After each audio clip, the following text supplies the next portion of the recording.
Hey, good morning, everybody. It's 9 o'clock, so we will get rolling. Got the suggested revised agenda up on the screen, if everybody can take a look.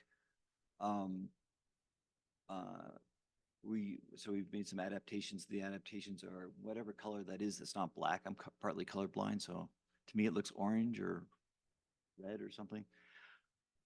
Color there and here is like Well, it depends what monitor you're looking at. Okay, so we'll start out with the nomination for the next vice chair, but it's Henri. We'll do that fairly quickly. And then we have special guests, Laurence Monnier and Smith. And I'm not sure if Frederic is online as well, but I know Laurence is. Will give us a presentation and chat about SCO and they've recently had a call for projects, and they're going to talk about that and that process and collaboration opportunities, hopefully. And then we're going to move into talking more about the SARGIP and actioning out the different parts of that, or figuring out a strategy for who should get that. And then we'll have the coffee in between the sort of two parts of that. And then we'll do sort of a wrap up, make sure we have, particularly I want to make sure our work plan, the coordinated action plan, the SARGIP, and the gap analysis report are aligned. In other words, they don't contradict each other. And maybe we have a chance to do that. And then we'll close the meeting at 12 o'clock. So I know there are a lot of airplanes that are going to be flying off today with members on it. So I want to make sure we adhere to that 12 o'clock closing time. So with that, I'm going to do our little nomination here. No, I shouldn't say little. But just a reminder, I issued a call for nominations on January 16th. Responses from the different agencies were due back by March 6th. And it's important to understand how this rolls. It's a 2-year position. It will be brought to the CGMS plenary for approval, and then it will be brought to the CS plenary in October, November this year for approval. And then Wen Ying, who is the vice chair, moves up to the chair position, and the person that we nominate and get the approvals for becomes the vice chair. Very importantly, there are stipulations in our working group's terms of reference. The chair is alternately drawn from a meteorological organization and then a non-meteorological organization. Wen Ying, being from NASA as a non-meteorological agency, means that the next vice chair must be from a meteorological organization. And we've received exactly one nomination, Vincent Henri Bush from ECMWF. So I think we all know him. If you haven't noticed, he's been sitting here for 3 days. But Vincent Henri, I think you probably can better explain the things you've done and add a little bit of color commentary to it. So with that, I'm going to pass the microphone to Vincent Henri. Thank you. So, yes, so it's a bit. Everybody make sure you're on mute. Might be me.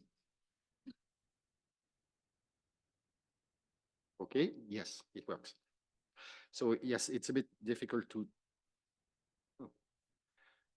talk about me, but just to give you some background where I come from and what I've done. So I've joined ECMWF in 2011. There I led the initiation and implementation subsequently of Copernicus services at ECMWF, working of course, very closely with the European Commission, which is managing the Copernicus program, but also with EUMETSAT and ESA, who are in charge of the space component of Copernicus. And I've been for 10 years director of the Copernicus Atmosphere Monitoring Service, which includes in particular monitoring of emissions and greenhouse gases. So currently, I'm a member of the Directorate of ECMWF. I'm Director for Engagement with the European Union and Director for the Center of ECMWF in Bonn, where we are now 190. So it's really our center of gravity for all our EU activities, so Copernicus, but also Destination Earth, which is another activity with the European Commission, ESA, and EUMETSAT. My scientific background is numerical modeling in atmospheric composition. I've started in stratosphere and finished doing air quality, so slow sedimentation in my career. And throughout, I've been also very much involved in data assimilation of atmospheric composition and particularly of satellite observation. So I came in the business with Envisat, which was quite key to a lot of the things that I've been doing. I'm involved in a quite large number of international scientific and steering bodies, including for the World Meteorological Organization, the Global Atmospheric Watch Program, and also in recent years, I've been co-chair of the study group of the Global Greenhouse Gas Watch that Gianpaolo Balsamo presented yesterday. And also, I'm currently with ESA Advisory Committee for Earth Observation and also in the Climate Science Advisory Board supporting the activities that Susanna in particular oversees. So in terms of my participation to CEOS CGMS, so I've been involved in the Joint Working Group on Climate since a bit over 2 years. And also I'm ECMWF CEOS contact since I contribute to aspects relative to greenhouse gases, to the SARGIP, and also I provide liaison with our activities, ECMWF, C3S, Climate Change Service, CAMPS, Destiny. So particularly reanalysis, the link to policy stakeholders, which is something that we are doing a lot, of course, data store use cases, etc. So I'm very happy to apply for this vice chair position, and I hope that with my experience, but also with all my colleagues, I will be able to support the work of the Working Group Climate and of CEOS CGMS. Thank you very much, Vincent Henri. I'm personally thrilled. I have known Vincent Henri, or at least we've been in sort of similar circles at times for a long time, I think. But I think over the last couple of years, I've gotten to know him much better. So not only obviously is he technically hugely qualified, but he's a nice guy. And you know, as we know, social skills and things in these positions are important. Sorry that I didn't lead up to that, but for everybody else. So I enthusiastically nominate him. Can I get a second on the nominations? Yeah, I just want to say that thanks for putting the the letter for nominating your ECMWF nomination for Vincent Henri as the Working Group on Climate Vice Chair.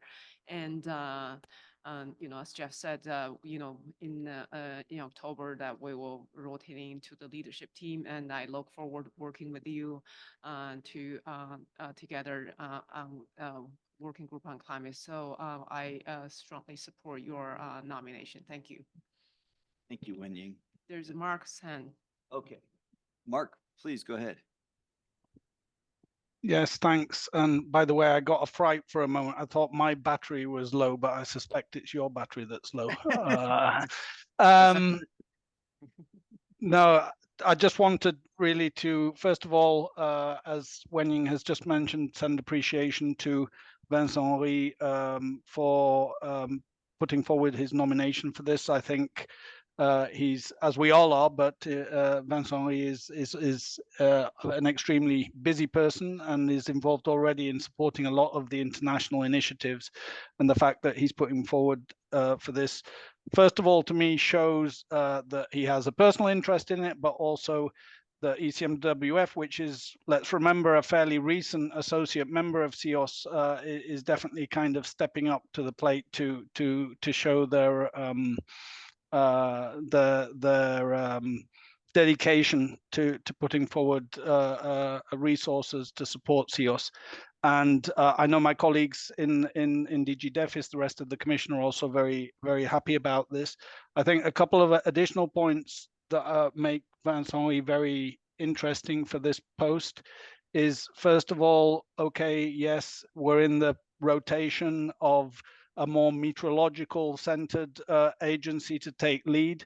But I think ECMWF, in particular, with its role in implementing Copernicus, really covers the breadth of both the type of agencies we have in CEOS and also the breadth of topics and how we need to address these topics. Vincent has been involved in many research projects as well that are building up to the operational capacity in various areas.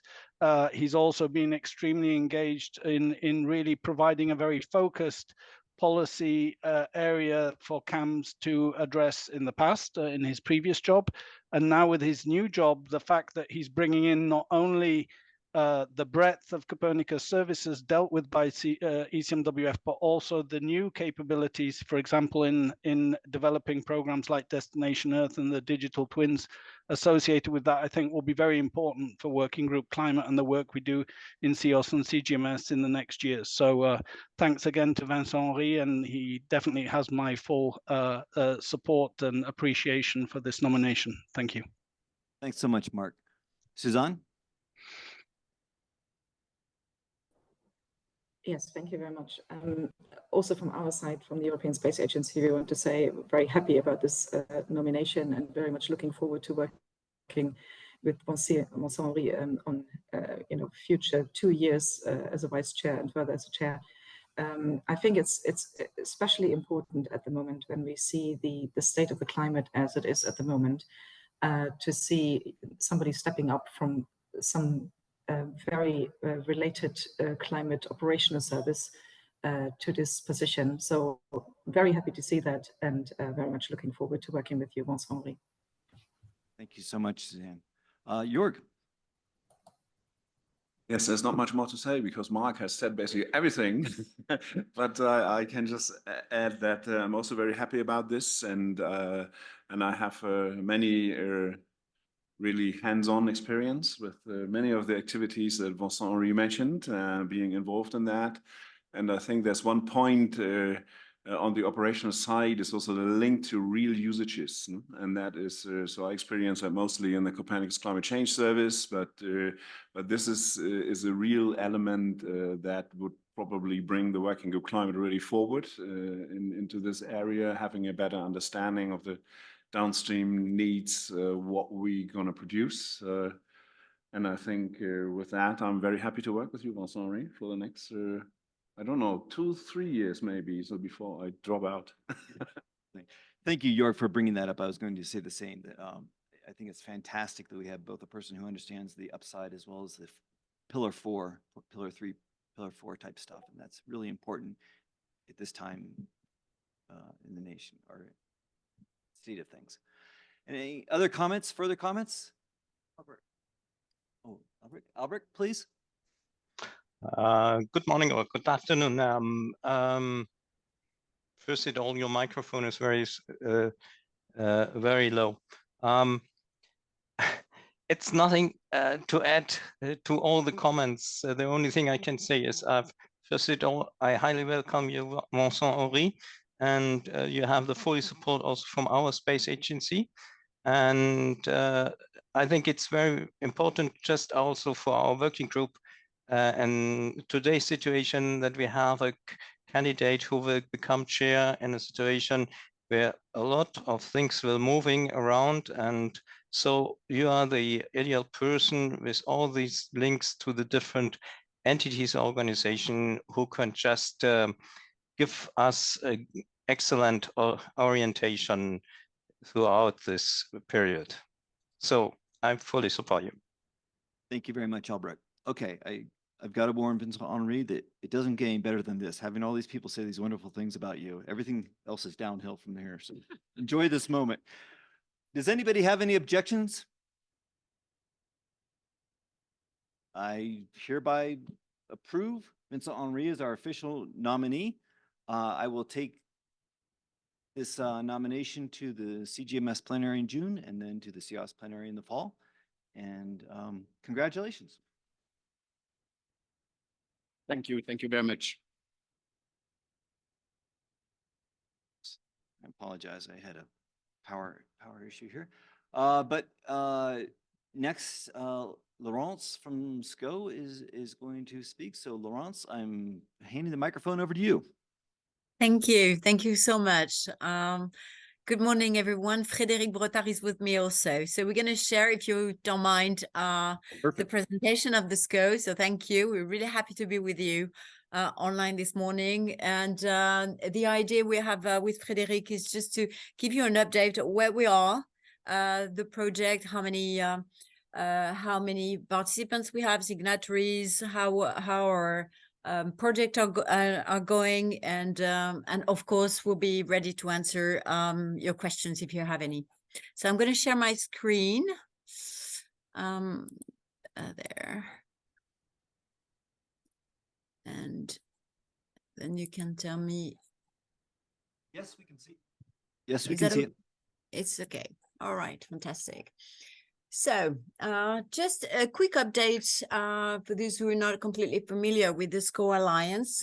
We have reached now the point where we are 47 signatories in the International Charter. I'm sure you actually do remember that the SCO has been founded in 2019, and we changed our statute towards a charter that has been established in the 1st September 2022. So now we have 47 signatories scattered all around the world, pretty much 26 countries. And we have also international organizations who are working with us. Some of them are actually in the room or online, such as, of course, NOAA, but I've seen that online we have UNOSA as well, AMETSAT, of course.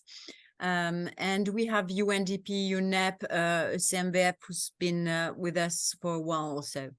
So all these signatories now are contributing, and Frédéric is going to explain how through the International Call for Project to this endeavor that we are pursuing through the development of projects. So the objective of SCO is to provide operational tools. And this is something we are going to insist on during this presentation because we are, now that we have 4 years of existence, we now have projects that are finished, that have delivered some operational tools, and we have new platforms and new system to share these tools. So that's one of our deliverable that has been conducted, and we are really collectively proud of it. We want to foster the cooperation through these projects and through the deliverables they have given us, and that's one of the objectives of the working group that is going to be installed in Graz, and Frédéric will say a bit more about that. And now this, if I go to the next to this next slide, just to remind how the projects are built, what are our values behind this. Scope project criteria are detailed within the charter, so everybody, every signatory who's presenting projects have to follow these criteria, and we make sure actually we collectively do. We have to address the needs of end user within a very specific geographic area.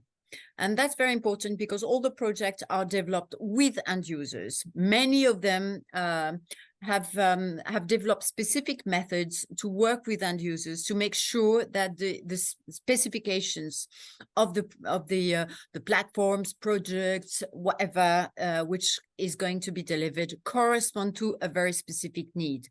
So that's one of the main characteristics that differentiates SCO from other international programs that exist in climate adaptation, and even the use cases that we can find in other programs. So we propose the SCO project have to propose operational and practical software. Usually it could be a tool, could be an online tool, or a specific tool that is going to be installed or implemented in a wider program. We've had that with the International Health Organization, World Health Organization, for example. We have to make the best use of available satellite data. So that's, of course, characteristic of SCO project is that they're taking, they're using satellite data. In some of them who are completely open, such as Copernicus data, but also other type of data that you can have in the US, in China, etc. And we don't build new infrastructure. We use existing infrastructure. Frédéric is going to say a few words about, for example, how we use Dataterra or Geodata Hub. And we have to, we also, the scope projects also have to have a potential for scaling up. And that is probably our next challenge. Now that we have developed many projects all around the world, the next challenge is exactly to meet these criteria. I can leave the floor to Frédéric on this slide. On t'entend pas, Frédéric. Sorry, thanks. Good morning, everybody. We're very happy to be here again to present the updates of the scope. Yes. So you know that we have organized this use case approach. I've already presented how we worked at SCO, and actually it's still working. We almost finished our fifth call for proposal for the French track, and we also have prepared an international call for proposal to make emerge interesting projects. And so both of them are almost finished. So for the French track, we have now something like 70 projects. Almost 30 have been delivered, and we'll see how. And 25 are under progress right now. We have accredited 11 projects in French team and in international collaboration. For international call, so there have been 22 submissions, and we will deliver the results in the beginning of May. We have almost finished the process. So the SCO is a big network, and it's increasing every year, I must say, with more than 300 organizations right now, only for French projects. And you know that we have started 4 years ago, and with the project that will be accredited from this year, of course, we will have a much more deeper network for that. And you see, I mean, this is a particularity of a project emerging from Europe, I may say. We emphasize the competitiveness of the small and medium enterprise companies, and in our portfolio right now, there are 50 companies that have been working on these projects. Next slide, please. Thank you. So just to remind you how it worked, because now it will be fully stabilized. So actually, all the projects are emerging from the different countries, different focal points that have signed the SCO charter. We received the SCO General Secretariat received all these proposals, and then we have built an international reviewing process under the leadership of the different focal points. We also give the possibility to some of the focal points to have their own track. It is the case for the French ones, since we have begun 4 years ago. And for this year, the UK, the SCO UK, but the real name is Space for Climate Initiatives, under the leadership of UKSA. Actually, they also have taken the possibility to present some scope projects, and actually 2 of them will be accredited.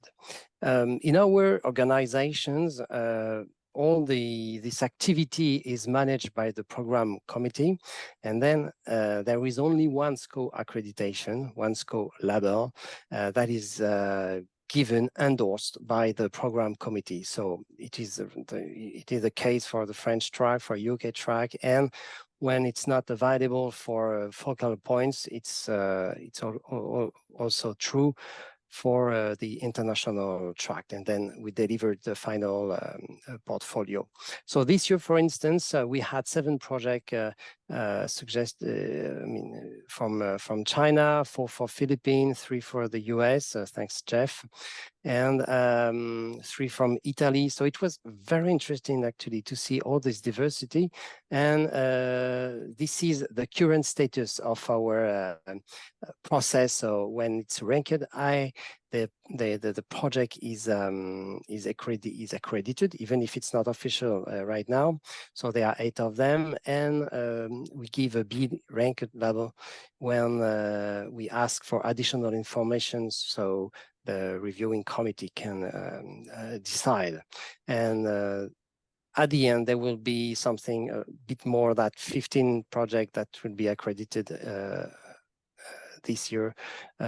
So from China, US, the Philippines, and UK and Italy, mainly. Maybe next slide. Thank you. Just to come back on one of our main activity, which is the global awareness. So we worked a lot, you know that. We try to be and to organize even at the highest level possible. And we were at the COP28 in last November. You know, there was a space pavilion organized by the Emirates Space Agency, and we tried to, you know, to highlight the different thematics that we are raising through the SCO, together with our partners, the group of Earth Observation, ESA, of course, and companies like CEOS and UKSA, of course. And we were also with most of our other space agency at the Space Agencies Leaders Summit. And we're really confident that with all these strengths together, the Space Agencies Leaders Summit at the COP in general will be organized again, and we will focus our efforts toward the COP 30 in Belém. Just to mention here at the top of this slide, we also took the opportunity to sign a MOU between the CNES and SCO and with ECMWF. Next slide, please. Thank you. Okay, I told about the global awareness. Actually, it's an activity that has been organized by SCO. It is a working group managed by UNOSA, and I think Anne-Claire is she's here with us today, and she took the leadership to write this outreach, awareness raising, and communication strategy and action plan. So we're very happy for this plan.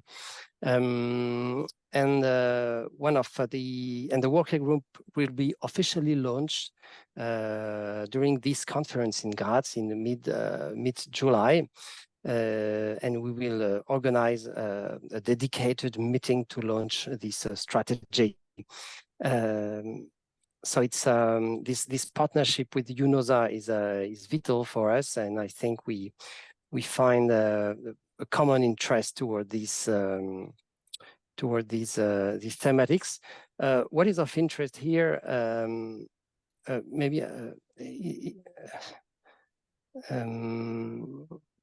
yes, what is of interest in this conference is that they try to emphasize the user engagement and the capacity building. They try to know and to find example of the role of fundings, these projects, the role of governments and intergovernmental agencies, and how the marketing is done, how you make the success visible for such a use case. And I think it's very interesting, and it's quite new in the community. You know, it's not the application itself which is of interest, it's a trajectory which will be looked, and I think we will get back some interesting lessons actually from these conference. And the SCO, through the different projects, they are providing I think 6 trajectories So 6 projects that will be presented because actually we have a quite interesting diversity of use case. We can move next slide. Thank you. So I told you that there was almost 30 use cases that have been delivered so far. If you remember my last presentation in October, actually in the scope portfolio, there are 2 kinds of projects. A set of projects that have been led by private service provider with tentative business model. So these are real climate service, we may say. And the scope also helps these kind of projects to expand. But another part of the portfolio are a set of freely available and mostly open source projects that are most science-driven projects. These ones are very interesting for us because all the data are made available online, freely online.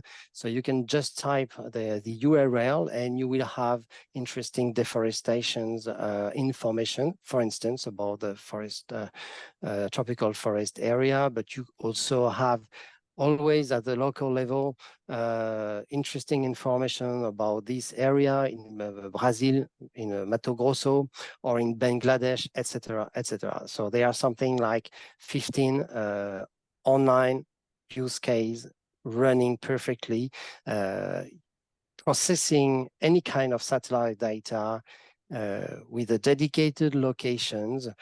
And you will see in a couple of months, once we have integrated US projects, for instance, and Chinese projects, so that this use case will be even more interesting at the end.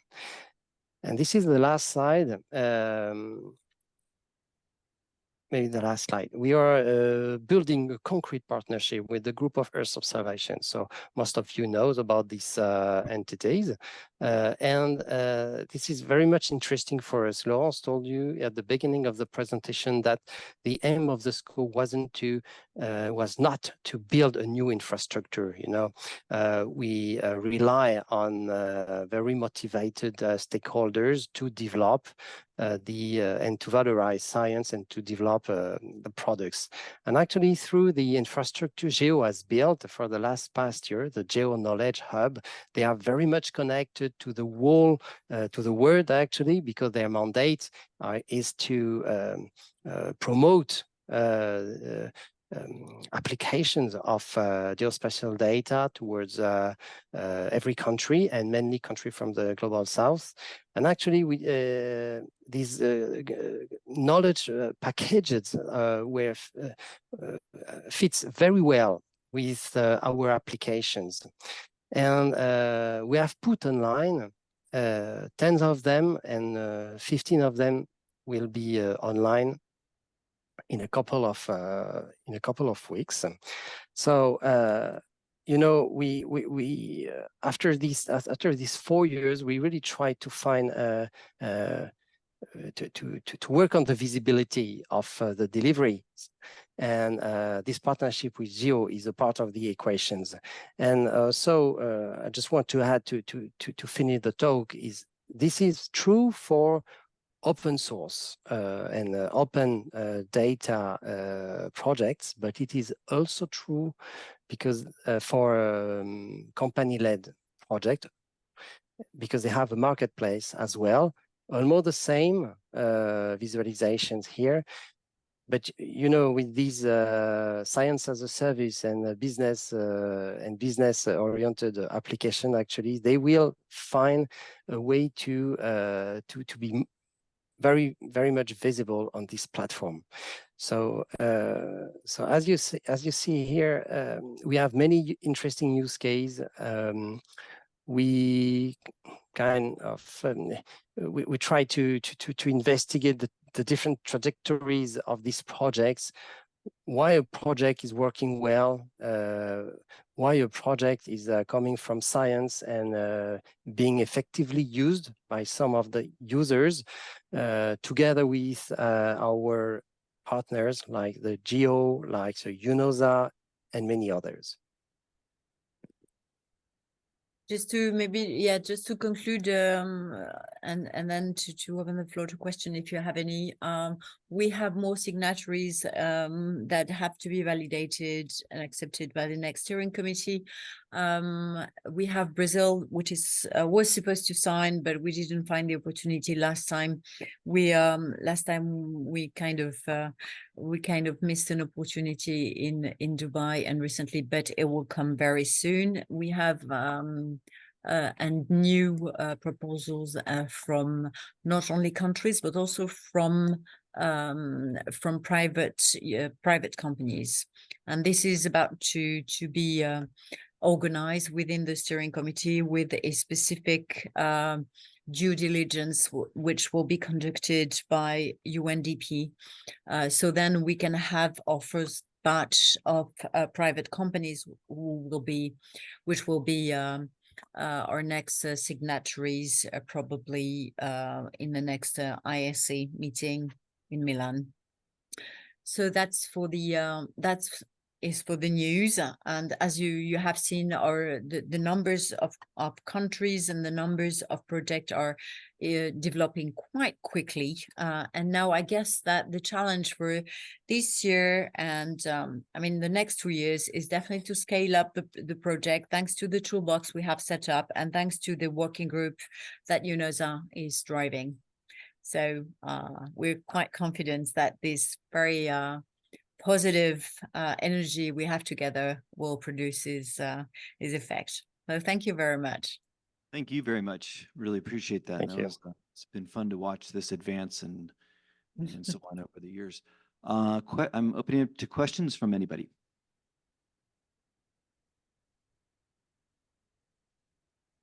Yeah, Jörg. Yeah, thanks. This is Jörg from Humansat. So thanks for this nice presentation. I would have one question. You said that you are using existing infrastructures and data sets, and could we also benefit from these projects a little bit forward-looking so that we would learn what is good and what is less good from what is available so that we get some future requirements to support these cases even better? Mm-hmm.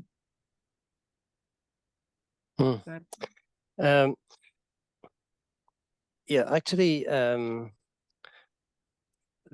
is an obvious barrier right now at the current status of the portfolio because 90% of the projects is involving at least one French team, even if there is in international cooperations.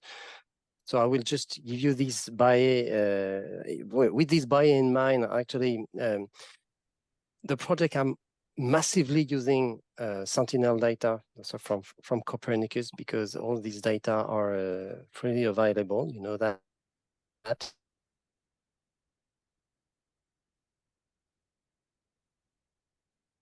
Lost Frederic.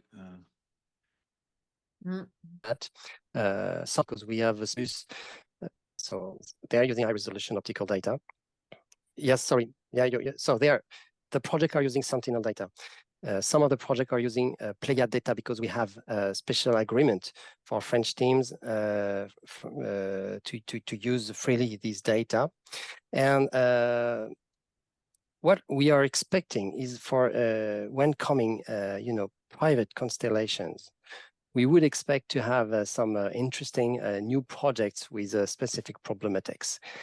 With the arrival of other international projects with the China and the US, I think the kind of data will be much more diverse, and that will be very interesting for that. So this is a good thing, and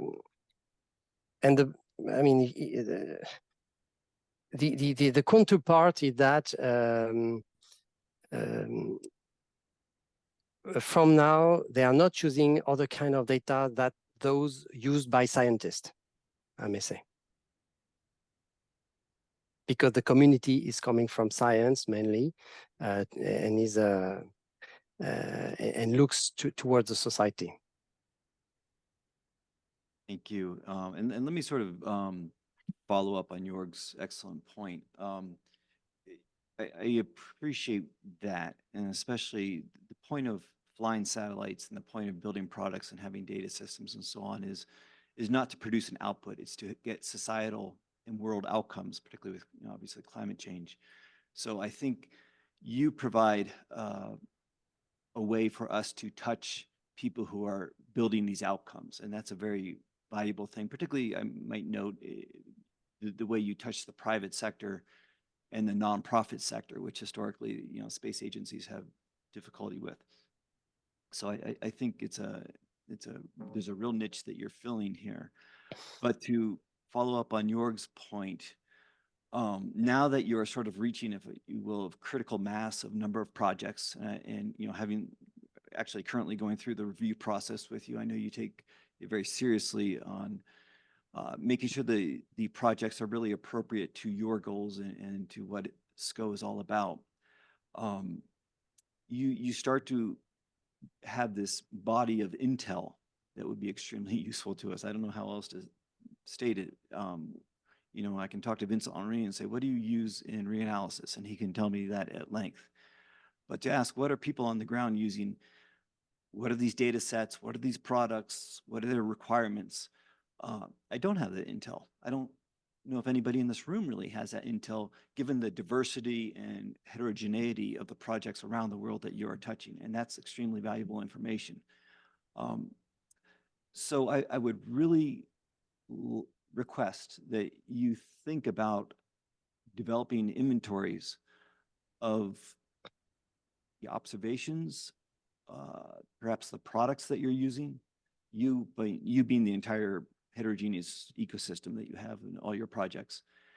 And we have a conversation about how to accrue this information as it evolves over time. That may involve so-called new space operators.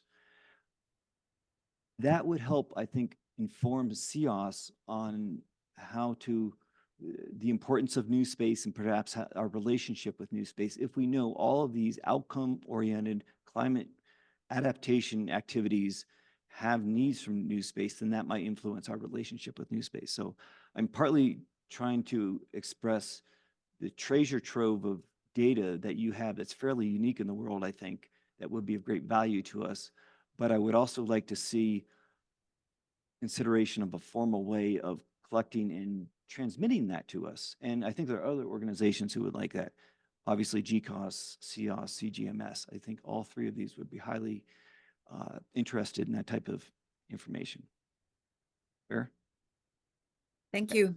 Thank Sorry. you very much. Yeah, thank you very much for your comment. And I think after the first 2 years that we have started, we tried to organize a proper analysis on the portfolio and how the project were conducted, how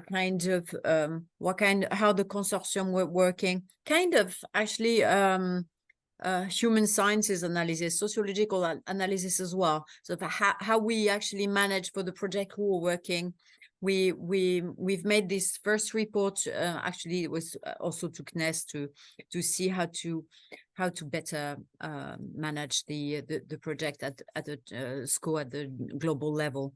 And we have learned a lot, and we have transformed as well. That's how we got the idea of organizing the working group awareness. So we wanted to scale up our experience thanks to UNOSA. But what you are asking is well noted. And I think as the Secretariat, we can think about a proper deliverable maybe that could be focused as an answer to your question as a contribution to CEOS. We can think about that definitely with Frédéric, how actually to capitalize this and to give it to you. That'd be fantastic. Thank you so much. I really appreciate that. I just also want to say, and I know I've got at least one more question in the room. I did take notice of your activities at COP28. I didn't realize that before, and congratulations. And that's also an area where we should talk about potential alignment of our messaging there. Sure. We're trying to become ourselves. You've leapfrogged us, I guess. We're trying to become more active there, and I think you've found a path to do that very effectively. So congratulations on that. Last Thank you. question, if I may. Tools. It seemed like a fairly rigid definition of a tool as a piece of software, and I think in a lot of cases, the way projects operate is more like a heterogeneous system, sometimes with multiple partners in multiple places. Bits and bytes are flying all over the world, and it doesn't fit so conveniently into a box of here's the software tool that was used. And I just ask you to comment on that. How rigid is your definition of a software tool versus sort of an approach or methodology that maybe doesn't sort of fit into a piece of software? Now, I know I'm going to give the floor to Frédéric because he's a specialist about that. I think it's actually probably a bit my fault. I'm trying to, of course, the tools we have, Frédéric will explain how the variety of all this. What I had in mind in order to better communicate to the end users was a very easy to understand vocabulary. I had in mind kind of the app store of the deliverable of the different projects. So that's why I said to Frédéric, that's great if we can do an app store, and he actually built this digital toolbox. But in this digital toolbox, there are many different things. But as we are actually dealing with people who are really not don't have a very, they don't really know to handle specific or complex set of data. We had to adapt our vocabulary. But behind this, Frédéric can explain the variety of tools that we have actually. You're muted, Frédéric. Yes, sorry. Yeah, you're right, Jeff. Actually, what we are taking with the SCO is the local level. The local level are local stakeholders, and they are different from a point to another. And we tried with the tool to find, some common things that could be shared and upscale. But what we are doing right now, what UNOSA is doing actually scanning in a way the portfolio, is to capture the specificity of why this project worked toward which trajectory. And very often a project works well when there is a good combination between human behind the tools. It's if I take the example of a project which is quite difficult actually to explain in English, so because it's a very typical French, like monitoring the agricultural wasteland, and actually it's it's a meeting. I mean, the idea came out from a mayor of a very small city, and he asked a group of syndicat, a group of professionals to see what could be done without anything technological at all. And actually they build an app with with the smartphone, okay, to try to give the citizens the possibility to locate and to take the photo of agricultural wasteland. So of course, at the regional level, it wasn't possible. They only had a very few feedback. And then, someday they met one expert for CNES because there was a program from CNES to go to the society, and actually, okay, what could we do? What could we do to help you? We have Pléiades data, high resolution optical data. Okay, so they tried a machine learning algorithm to to try to see if we can detect automatically agricultural wasteland areas. And actually, it worked quite well at 60 or 70%. But anyhow, this percentage of real detection, actually, it helps a lot this project and these local decision maker, I may say.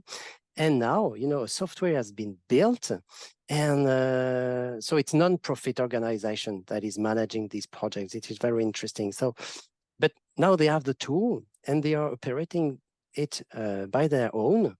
They got the open source software. It's easy for them to make.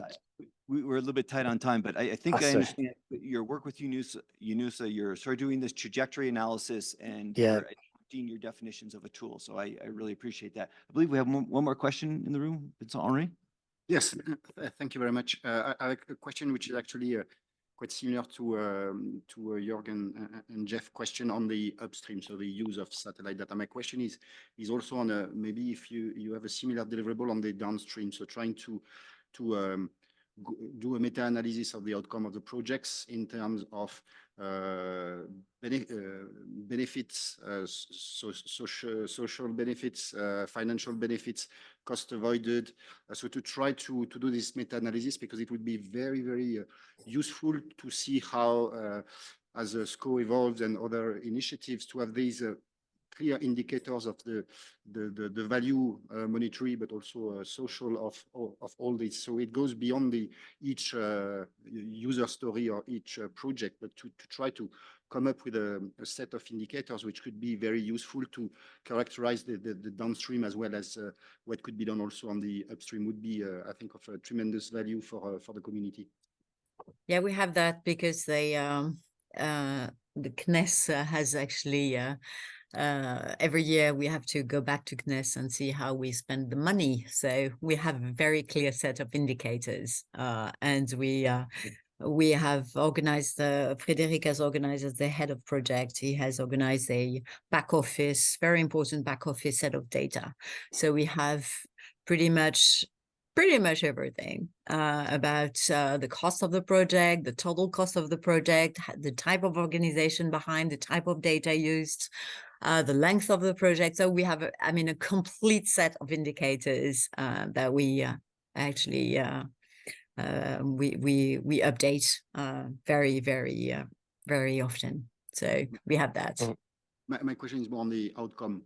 So yeah, the investment, yes, of course, but the outcome, which is yeah. We try to follow yeah. Yeah. It's we try to follow the trajectory once the funding from CNES is finished, and you know, we have a supportive financial track given by the French government for some of the applications, for instance.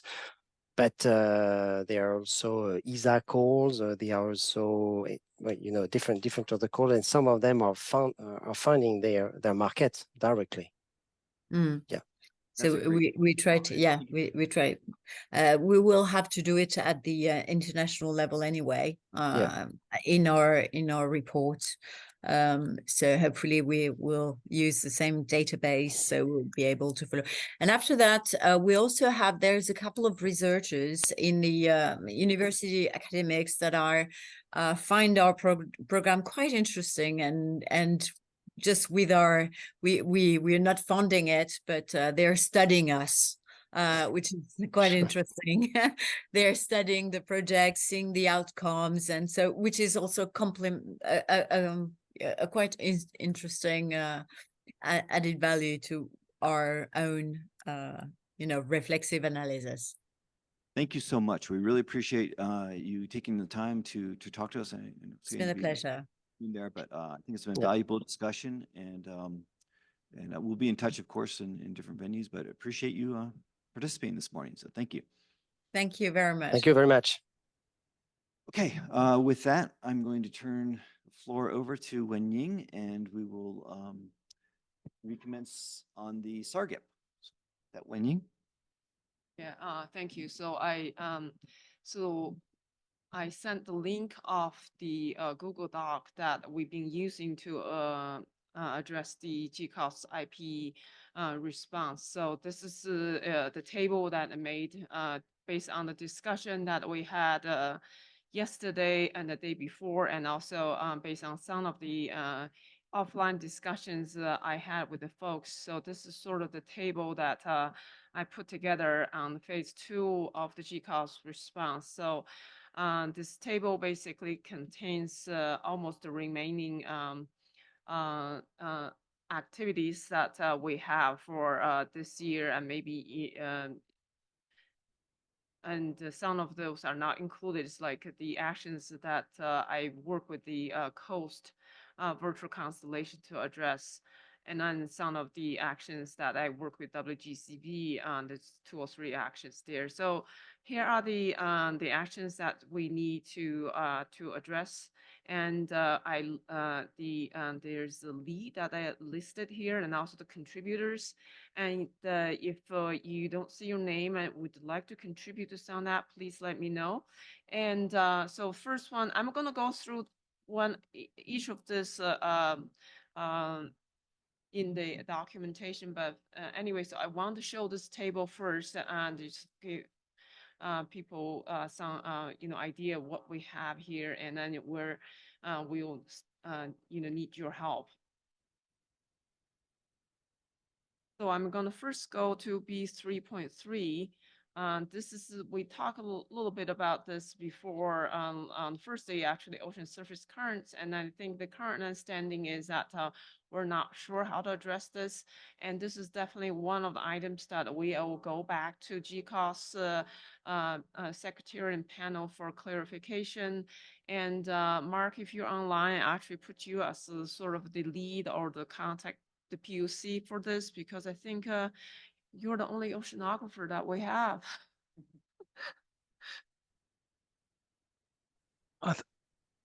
I think Jörg is a closet oceanographer as well, really. He just pretends not to be. But volunteering. But no, fair enough. Yeah, I mean, when we were discussing this yesterday, to me, this seems something really that we need a clearer message anyway from GCOS. But yeah, so I guess I'll go back to this. There's a table, but also I have a draft timeline. Just right below the table. So my plan is have a first telecom with the GCOS in early May. So, and then there's like 6-7 of those actions that we actually really need to clarify. So I will coordinate with the GCOS secretary and to set up this meeting sometime in early May, I hope. And we'll stand up a doodle poll, see what's the best time for everybody that who can attend. We can always, have 2 telecoms, just depends on, folks' availability, how we can maybe group this, rather than having everybody find a time work for everybody. That might be extremely difficult. We can just group actions based on folks, availability. So that's the plan for having a telecom early May. And also the leads and contributors, please provide your inputs dump all this in this Google documentation by end of June. And, over the summer, I think the lead that I signed here will, synthesize all those inputs and then put a coherent write-up to address the GCOS IP actions. And then by September, we'll have, I think the current plan is we'll probably meet again right before the CEOS plenary. So, and then maybe as a group, we can actually go through this and then just give a final goal of this documentation that will be presented at the plenary, and also will send to GCOS secretary for review, and then we can address any feedback that they might provide sometime, early next year. So I think that's sort of the timeline that I have here. And any suggestions or can I just ask, Wenying, is maybe Jörg is aware of this? Do we know who is the current which agencies are the current leads for the ocean surface vector wings virtual constellation? Is it normally it's kind of EUMETSAT or I know it's not Jörg's group specifically, but do we know at the moment who are the co-leads for the OSVW virtual constellation? I think it's UMass at NOAA. Okay. Because it might be good to at least try and have a quick chat with them on that B33 before this telecon in May. But okay, I can reach out to them. That's fine. So the CEOS page Avenging. is Paul Chang and Stephanie Lino. So Stephanie I know well. So Okay, so it's NOAA. And I know Paul well. Yeah. That's human 30. Wenying, I do have a question regarding the timeline. Okay. I see always 2025, Sorry, and then the respect. Oops. 2024, not sorry. Ah. Okay, Catch. then it's understood. Because then the response presenting to GCOS would be a bit Yeah, different. so that's, I got two dates correct, two wrong. Aaron, please. Yeah, just a comment. Yeah, please include me in the telecom for starting May. Oh, I'd like- definitely. Yeah, so we'll definitely include you because you are the liaison to the DOPC and everything. Yes, absolutely. Although my name doesn't appear on any of these, I'm happy yeah. to review Yeah, so I all of think them at an earlier stage before we sort of send it to GCOS anyway, because I've got an because you're idea a of member, what's so expected. yeah, I think we've cleared this with the secretary, GCOS secretary, because you are a TOPC member, and that's they were basically saying that initially when we're doing that, the first year, they saying that members, because you wrote this actions, you're not supposed to respond to those. But we'll. Yeah, definitely. We'll certainly have you review even before we send to the GCOS, and then we'll have you on all the telecoms. And then even today, some of the actions, it's like I see that you are actually the the GCOS repertoire, and then in case of some of the questions, and then yes, yeah. I do have another question. Go ahead. Benjing. The telecom is with you and Jeff and the GCOS secretariat, or all the people who are involved in the second column? It's like I said, will depends on folks' availability. We might do one big telecom if we can find a time that works for everybody, but I highly doubt that will happen. But we might just depends on folks' availability. We'll group those actions. We might do two telecoms. And then depends on if the GCOS secretary feel comfortable to address some of those activities themselves. They might, if they are not, we might involve some of the panel members who are the repertoire for each action. For example, if you go to B3, right? So on the GCOS repertoires are, Berlin. I think Berlin is actually online, and also Tony. Like for example, if we do feel that we need to involve, that's basically depends on the GCOS secretary's decision who they want to invite. But we will give them a list of actions that we want to discuss with them, and they will have an idea what's coming, and they will, coordinate with the GCOS panel members to see who need to be on the telecom. Okay, so I do have an understanding, because if I look, for example, C2.5, which you attached to me or assigned to me, then I could see some people who I know as contact, and so I can do this also informally or for clarification. If I look at the GCOS IP rapporteurs. Yes, so those are like, I put that on the screen now. So the rapporteurs are Rainer and Stefan Brzezinski. But this is very much a, very broad, it's probably have relevance to all the space agencies. So I put you as in charge. So I kind of distributed the work for C2 because C2 is very much, cross-cutting and very broad. And this is all need to be discussed and clarified with the GCOS secretary and panel member. I just distribute those work among folks. And if you feel uncomfortable, you want to trade with somebody that, so certainly. No, it's not a question. It was just a clarification question. So I can directly go to Rainer and Stefan and Katharina and ask them, please let us clarify what you expect and so out of this. Yes, absolutely. Yes. Okay. All right. So the next one is B 3.4.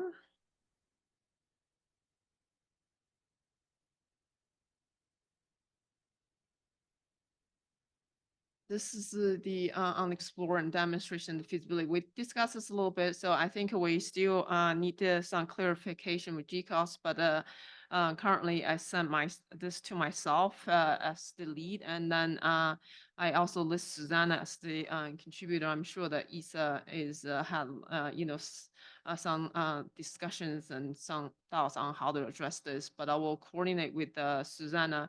And I did not list anybody else on here. And if anyone want to also get involved and then explore this, you can just add your name here if you want to.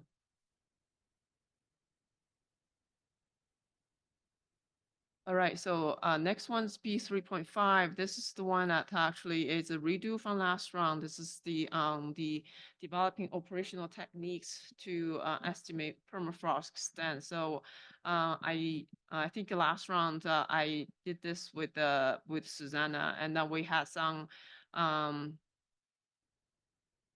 inputs coming in just last week from the ESA CCI permafrost project. We'll have to review that and see if that's adequately addressed the GCOS feedback. And in this round, because we have Kimberly, she's also has the the biosphere expertise. I added her if that's okay with you. Yes, sure. Thank you. Thank you. Appreciate your help.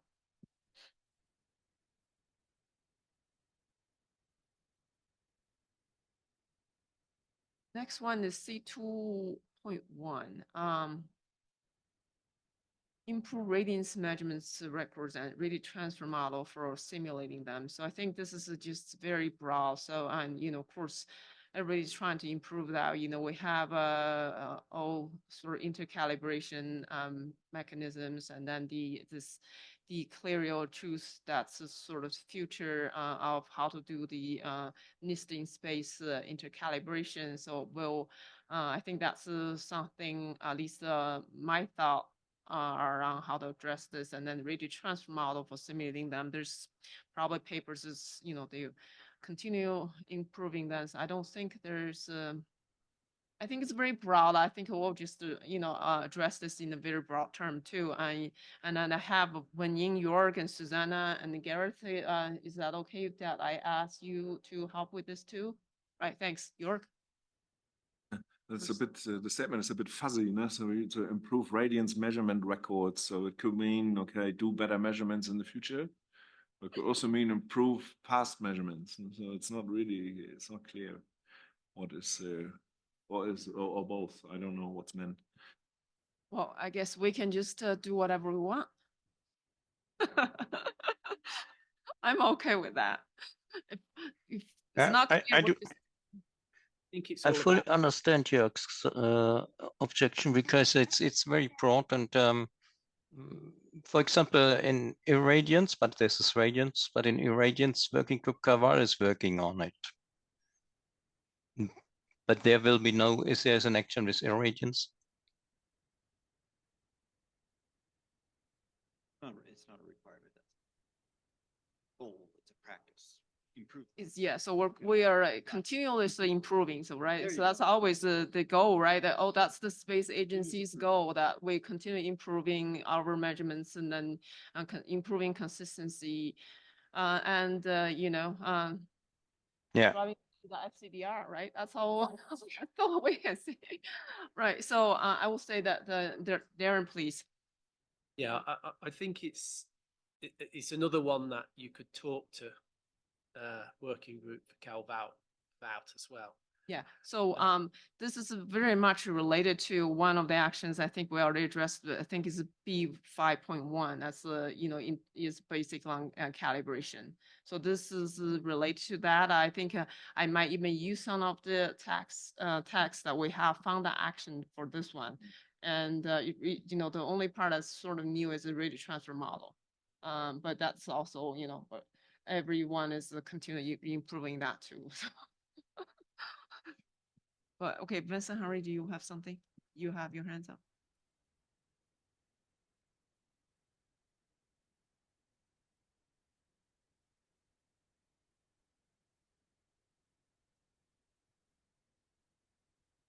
Should I add you here?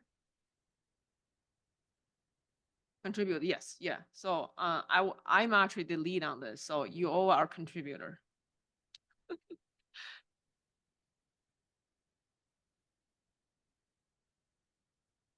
Okay, so are we good with this? And all this is coming from all the C2 from Rainer and Stefan Brzezinski. So and I think we'll probably have involved them with our telecom sometime. C22. So we had a lot of discussion on this too, so I don't want to revisit this, but this is also a discussion on with the GCOS Telecom sometime in May. So let's I assigned a whole lot of people here, and then I listed Susanna as the lead, because like I said, I just assigned people to all this distributed work to each of you. We can, I think we can maybe discuss this a little further once we meet with the GCOS and have a clear idea how to go with this one. So it's a C 2.3. I guess we also discussed this a little bit, and at least Jörg as the lead on this, and we can after telecom maybe we can revisit this as well. 2.4. Just a question, it's just regarding the fundamental climate data records? The one before FCDRs? Yes. So it's level 1, okay. Assessing progress is the increased number of available reprocessed Yeah, okay. So I guess that's one of the reasons I sent to assign to Jörg, because that may be related to the FCDR inventory that we are talking about as well. Yeah. Yeah. And C 2.4, and this is the increasing number of available consolidated satellite data sets. I don't know exactly, and then we talked about this yesterday, so we need more clarification. And then currently this, the lead is assigned to Jeff. Okay.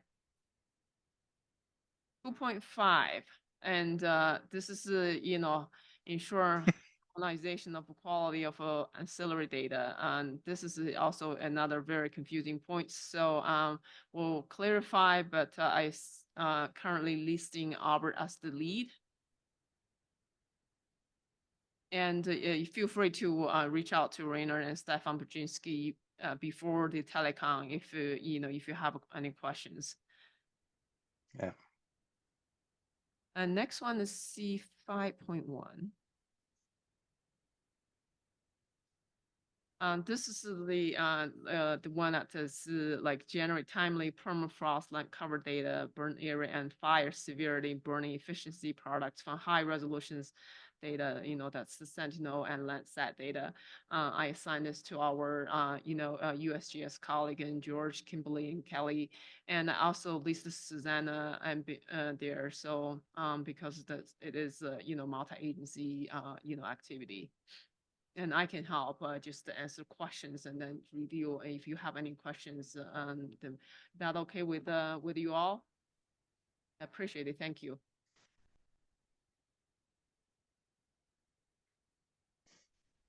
Uh, 5.3. This is the ensure that BRDF parameters are provided together with surface albedo.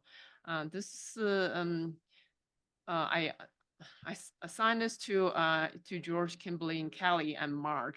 I think Mark has put you there because you're next to Nadine, and she is the GCOS IP repertoire, and hopefully that maybe you can provide the connection and what's the rationale for this. So we're not entirely clear what they are asking. That's also, if you take a look and if you don't feel comfortable addressing this, and let me know, and then we can also put this on the discussion items with the GCOS secretary in May. Okay. Yeah. So I get it. You digged as far back in the archive as you could to find an oceanographer. And so that's kind of the first task. And now on this task, you're putting me in potential conflict with Nadine, which if anyone knows Nadine knows that's a very risky experience. But okay, I can take it like a man. Don't worry. Sorry, Mark. I actually don't know her. Well, yes, but there's a couple of other people in the room who do, and they know. Yeah. You would need to start smoking again, Mark.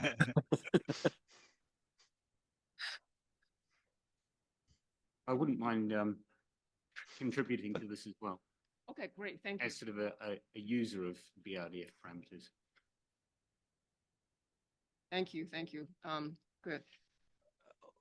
Keep in mind, Wenjing, that the working group Carval had been done a lot of also with his BRDF and the uncertainty and so on.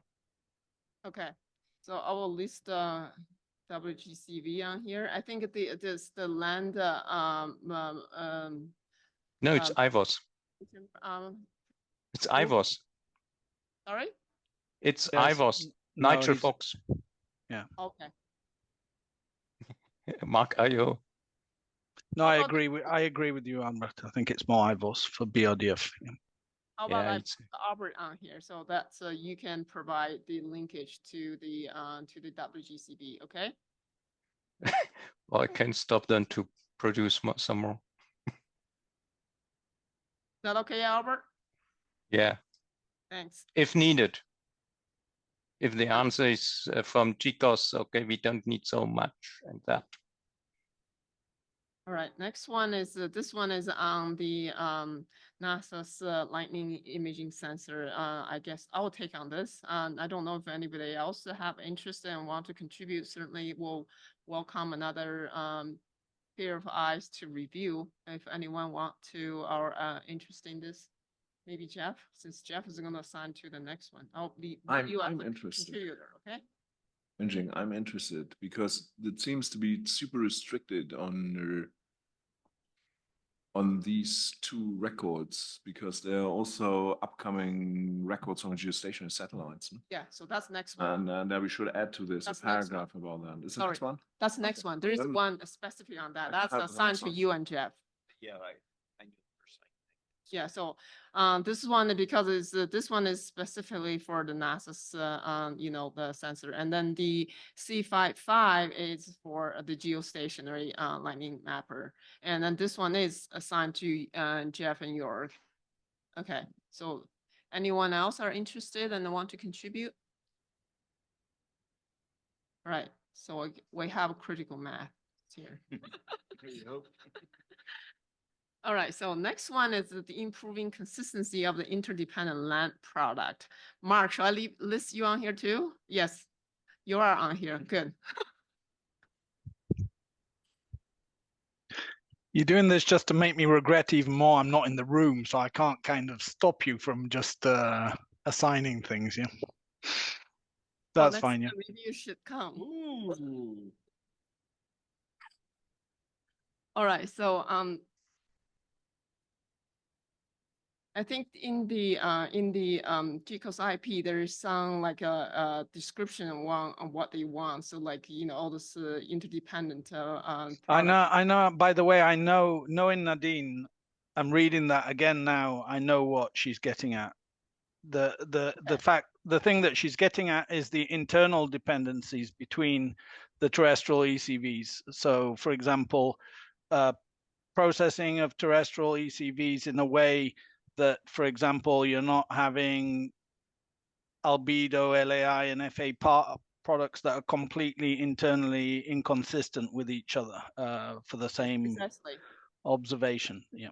Yeah, precisely. That's what the description was about. So yeah, so somehow, that's maybe I don't know if there's any like actions taking to make from different data producers that to make sure those are consistent with each other or not. But that's something certainly I think is a good idea to address that, or put that certainly as the future path for those variables to be internally consistent. All right, so we're good with this one? Okay. 5, 6, and 1.2.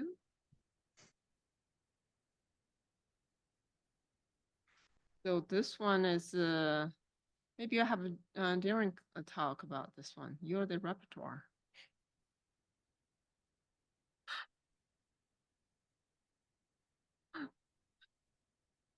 This is the improved biomass, land cover, land surface temperature, and fire data with sub-annual observations and improved local detail and quality.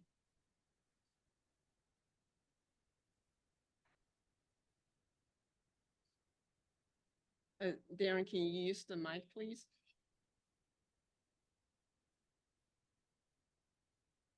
I provided this for the LST. I'm trying to remember what everybody else said now in top C about the others.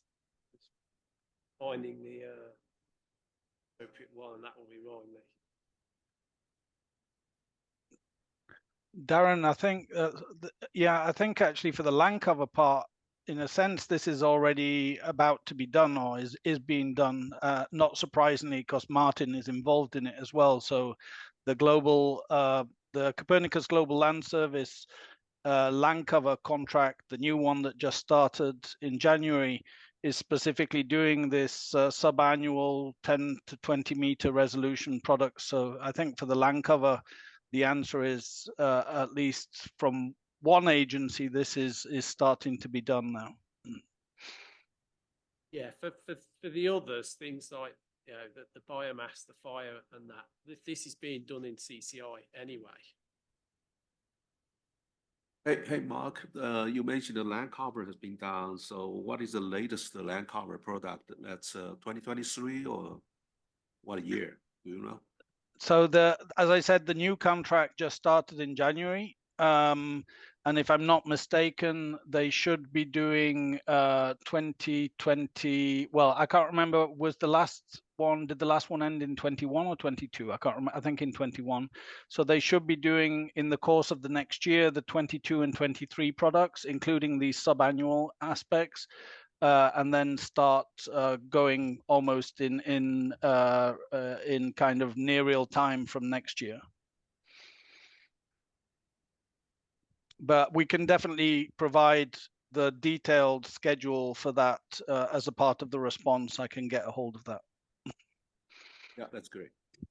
All right, so good that Mark is already on here, so that's good. So thank you all. And next one is I think also we can get inputs from LSIVC on this one. Yeah, so I guess I have reached out to LSIBC before regarding this activity, and I think I had discussion with them, but I haven't really got anything back. And then I think my plan is next week when you guys meet, and I was going to give a talk, and I'm going to bring some of this up, at least to include them to make sure that at least they can review this at least. Is that okay there? Is that good? Okay. Yeah, I mean, especially Wenying, because we don't want it to be, I mean, I can provide an answer, but I can just provide an answer from a European perspective on the land cover. And as Darren said, we can probably answer for some of the others from a ESA CCI point of view as well. But it would be good for LSI to look at it because there may be equivalent things coming out in the near future from some other agencies that I'm not aware of. Yeah, so yes, absolutely. So those are all this land related activities has been communicated with the LSIVC with the co-lead, and also so like Steve Leban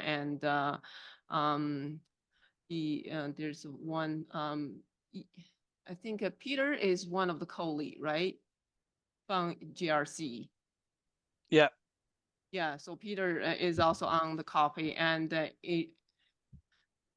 Adrian, I think, is from the CSIRO, is also one of the co-leads. So they are all aware of this. And there is some discussion we had before at one of the LSIBC telecom before.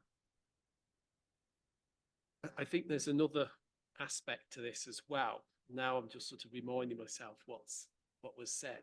It's not just providing the data, because this is higher resolution. It's actually ensuring that higher resolution data is meeting GCOS requirements. Because often the moderate resolution data is what we're doing in CCI and what is being provided elsewhere in other climate programs. But the higher resolution data often doesn't meet the GCOS requirements. Like accuracy. Yeah. Yeah, and if I can just add to that point of Darren's as well, I mean, that is also, there's some kind of in discussions that have just started recently also between the Global Land Service and the Climate Change Service in Copernicus, because of course, building kind of a climate data record like that is a very different story to kind of providing near real-time land cover data that is used not by necessarily the climate community, but for many other applications. So I think Darren's point is still very valid. This just because there's this global land product doesn't mean it's the basis for a climate data record, basically. All right, so oh, good. So are we good? So make sure that we'll you know, like once we have all this response, we'll make sure those are questions are adequately addressed, and then, you know, since Darren is part of this group, and then we'll review and make sure that's you know, those are all addressed. Thank you. 2.3. All right, so this is the CI thickness. So, and then I have myself, Kimberly, and York here. So I think my plan is just to ask Walt to help us. Is that okay, Walt? And Kimberly? I concur. Thank you. Thank you.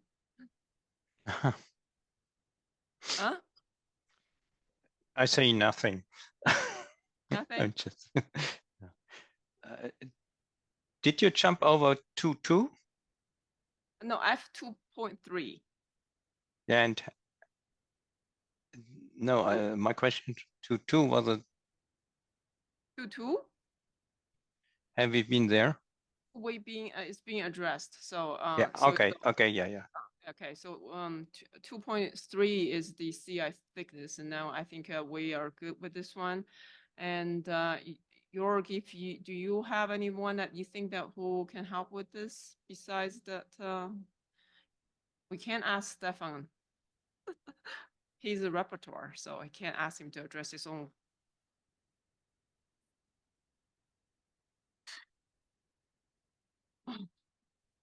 All right, so I think we'll move on to the next one, the sea surface temperature for sea ice. I guess this is for ocean, sea ice, and land. So I have Misako, York, Kimberly, and me on this one. So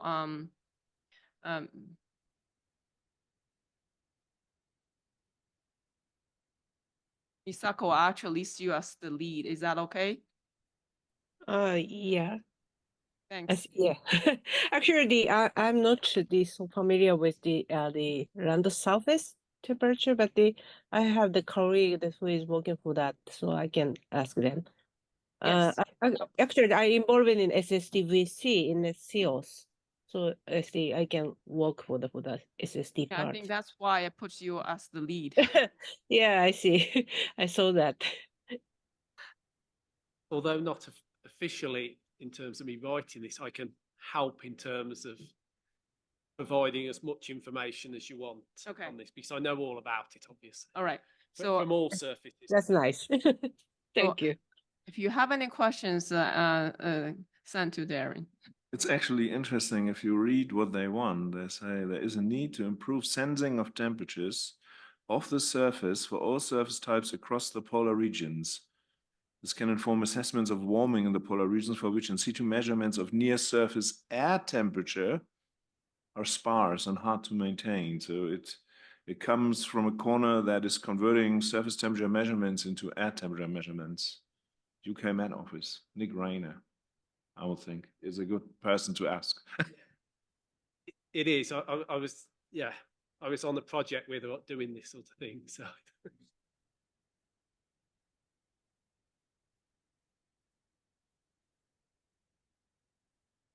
Okay. So we're comfortable with this one. Let's move on to the 5.5. Oh, this one is confusing. I actually don't understand what they want. So I didn't assign this to anyone. Very high is the latitude. So is this something for ACVC? If we are saying constellations or instrument combinations? Sounds to me it's like people enabling saying linear orbits or something like that. No? So this is more, it's more about satellite orbit architecture. And, oh, yes, I've not read what is in the document. To me, it sounds more like a CGMS question. This.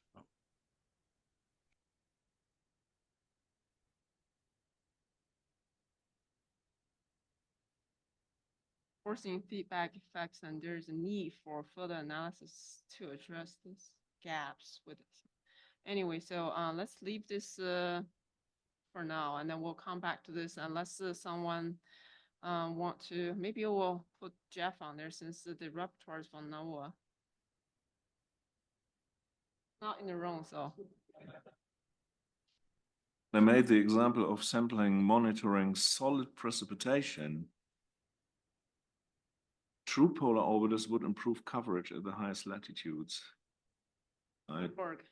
Boah, yeah. Who's the reporter? Gary Morris. GCOS clarify. Yeah, and then Maria Hakuba. Okay, yeah, we can talk with them to see what they really mean with this. Yeah, so we can list this for GCOS to clarify, and then. All right, so next one, we're almost there on 2.6, F2.6. The albedo for all surfaces, land and sea ice. If you think this one need more clarification, we can do that too. Maybe Mark want to be on this one too, since you're in close approximation with Nadine. Jeff knows Nadine very well, so he can write to her on that one. One is enough for me.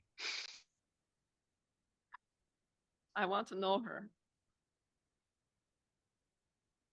All right, so well, are we good with this? Are we good with this? Anybody else want help with this? Maybe Darren, do you want to be on this just to help us understand? Okay.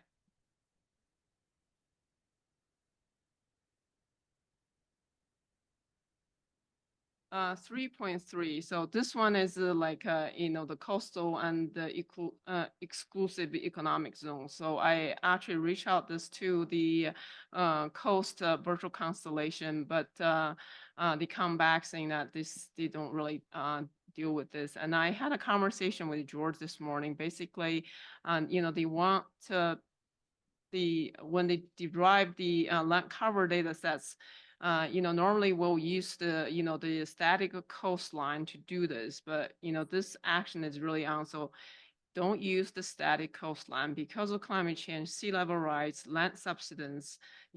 See how this your boundary changes because of all those all those things happening.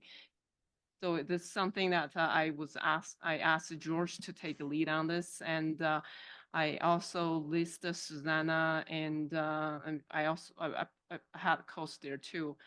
Anyone else would like to help?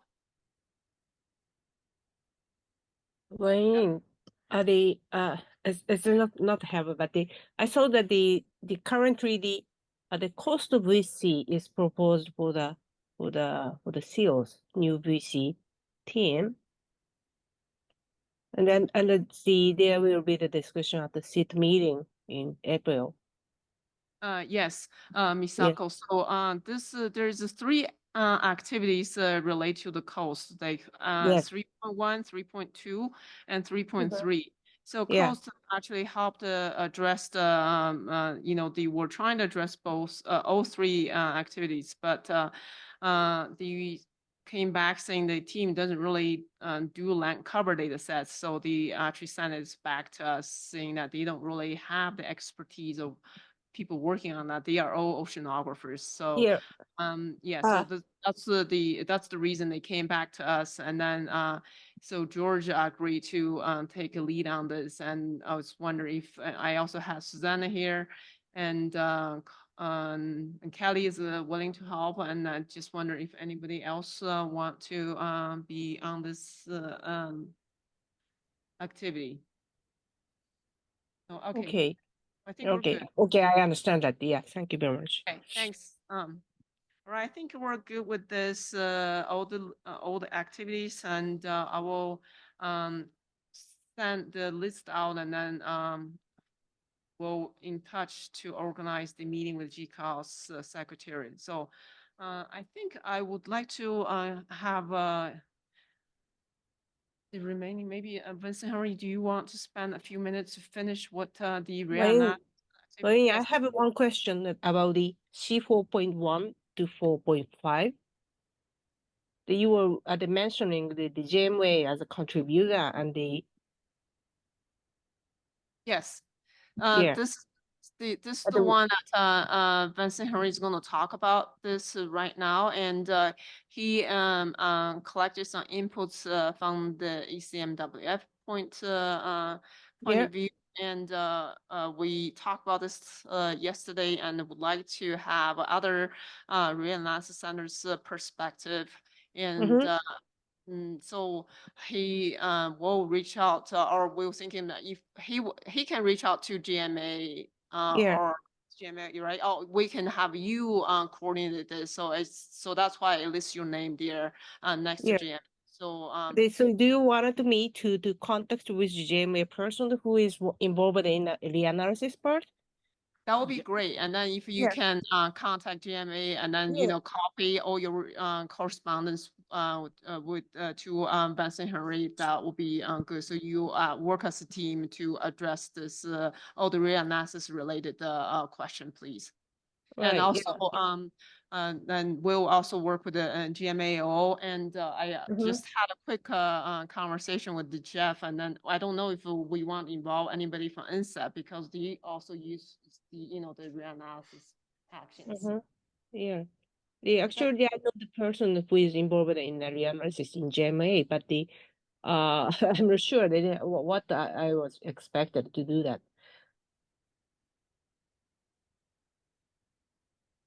Sorry, Misako, I did not get what you.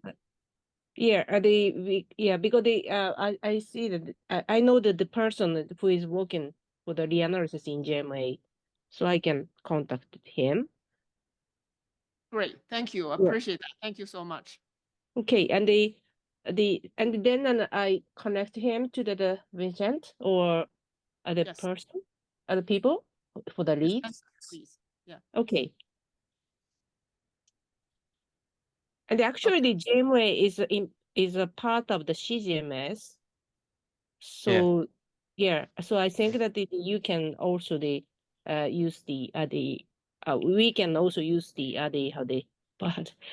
point of contact for the CGMS in GMA. But I know that those both persons, so I will do that. Okay. All right, thanks. I will stop sharing. So Vincent, please.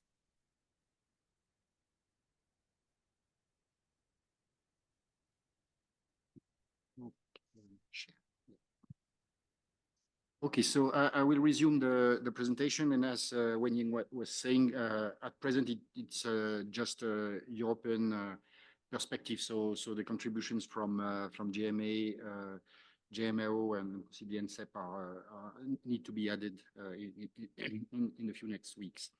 So I already covered two of the items. Last one was about ocean atmosphere coupling that we will improve in ERA 6, so responding directly to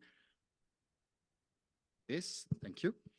Then the next one, C43, it's about reanalysis in the period of sparse input available.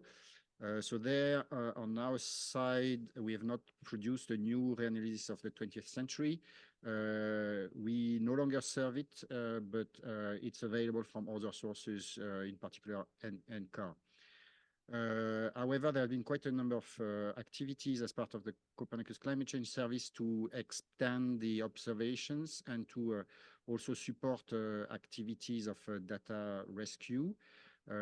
Many data sets are now available on the C3S Climate Data Store.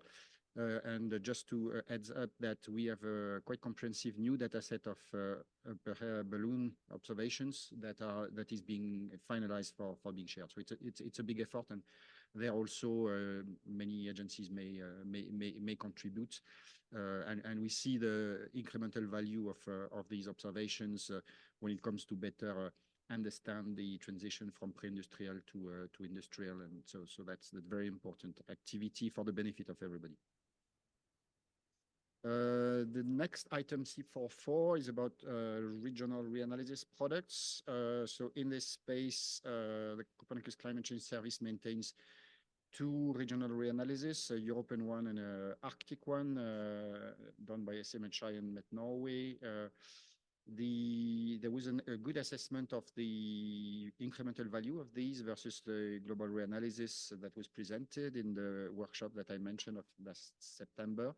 In this space, maybe what I will add is a growing number of comparison that not only compare directly regional reanalysis and global reanalysis, but also use AI to downscale global reanalysis in a fairly simple way, and to look at the incremental value, because some of the things like orography, etc., you capture them very easily from the global through AI. Then something on regional reanalysis of atmospheric composition. So that's also something that is being done in the context of Copernicus, which is there. So it's quite useful for a number of health application in particular. Yeah. I think even for the European perspective, we could add a couple more regional reanalyses, yeah, because we know there are also national weather services doing regional reanalyses, and we do France is doing that. German Met Service, and so there's a whole ballpark of those. So I can add a little bit to this. By all means. Okay, and the last one, 4.5, is to reduce data latency. So there also input from other centers would be very useful. On our side, ECMWF, we work with ERA5T, which is a front runner for ERA5, 5 days beyond near real time. And our use case for that is to produce this type of maps that are provided to the media in terms of monthly climate anomalies and annual anomalies. So we are at 5 days beyond real time. So it's really very, very short after numerical weather prediction. So it's coming quite quickly, and many centers also have also increased the latency to be able to report monthly or annually about of variables, not only surface temperature, of course. Okay, so still quite some work to be done to expand to other reanalysis centers, global, but also regional or national level. But quite some progress as well with a new generation of reanalysis on the launch pad, I would say.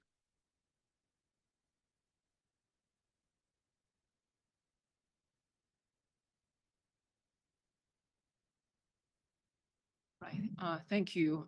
Any questions? I think Misako want to maybe you can share your slides with Misako, so this way that she can share with the GMO colleagues. Anyway, so I think that's all we have. Any questions in the room or online?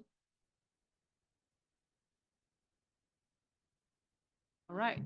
Thank you all for your support, and now I'll be in contact with the future telecom. And if you have any questions, meantime, please feel free to send email to me. If I don't have answer, I will get one for you and put you in contact with the GCOS repertoires. Thank you all, and I think that's break time. Yes, it is. Yeah, Okay. exactly. So let's see. 45. Yeah. We already have coffee out there. We have a lot of food. Please eat as much as you can. Stuff some in your pockets for your airplane rides. Corn, I don't know, stuff some in your pockets for your kid, wife, going to the mountains, whatever you're going to do this weekend. But let's take a break. 15. Oh, yeah. Yeah, let's take a photo. Thank you. Thank you. First, let's take a photo and then have the coffee. and stuff. Outside. I believe Fletcher's. Jeff, Yes, what please. what comes after the coffee? The tea. Badminton? I don't know. No, I'm sorry. I'll be serious. What I'd like to do is go over the adjusted responses I have for the work plan. In other words, the deliverables for the work plan. That's based on the Monday and some of the Tuesday conversation. So I want to go over that to make sure I have that right. I want to then go through sort of the near term, sort of what we've accomplished and what the near term actions are. There are a number of them for edits and reviewing that we have to do over the next 2 months, 1 to 2 months. And then I think we can close the meeting. Okay. All right, so we will take a 15-minute break here, maybe 20 minutes. Let's 20 minutes. I think it's been a long week. And so 20 minutes, so that'd be for us 11:05, 5 minutes after the hour. Okay, thank you. Okay, for people online, we are reassembling here in the room. And if you didn't see my little chat note, we're going to do an online picture, sort of a print screen, but everybody will need to turn their cameras on. So, pardon me? Yeah, people in, just so we don't have a bunch of black boxes up there as well. I want everybody to turn their things on, even Fletcher. Oh, Kelvin in the back of the room will have to turn on. Yeah, so comb your hair if you have it. I don't have any, so I just save some time. Dust off your cameras. Okay, so if everybody could please, we have everybody back assembled in the room close as we're going to get, except for Jorg. Oh, where's Jorg? You want to be Jorg for a minute? No. Yeah, so you can jump in. Want to? All right. We're going to get Walt back here. And what's the best way to do this? Go to view mode, right? You know how to do this, Fletcher? Pretty easily, or something, Kelvin? How to get all, I want to get that picture. Okay, if you can do that for me, that'd be great, because I'm not a Zoom guy, so I'm not quite sure how to do that well. All right, cameras on, everybody, including me, if I can figure out how to do.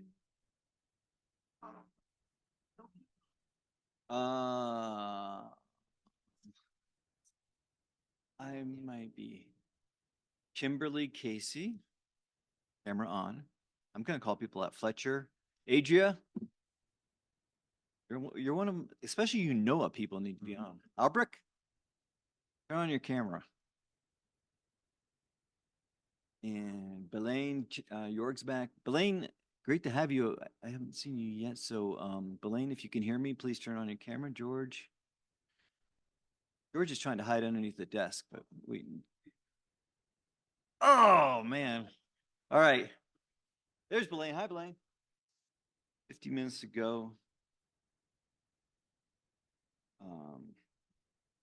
Okay, so I would like to go back up through to make sure I've got our action information, the work plan information correct.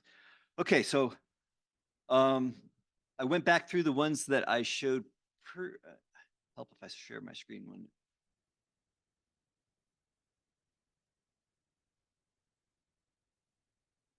Hold on.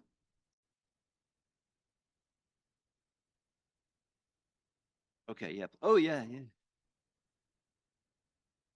Right, here we go. Picture. Good, very good. Like the mountains in the background. We'll do a zoom up. There we go. We look good. I can see a bicycle. Where's the bicycle?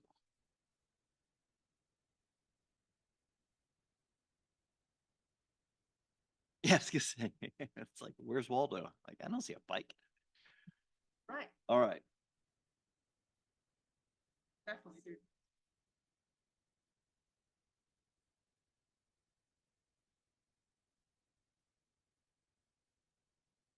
Yep, Very yep, yep. nice. Thank you.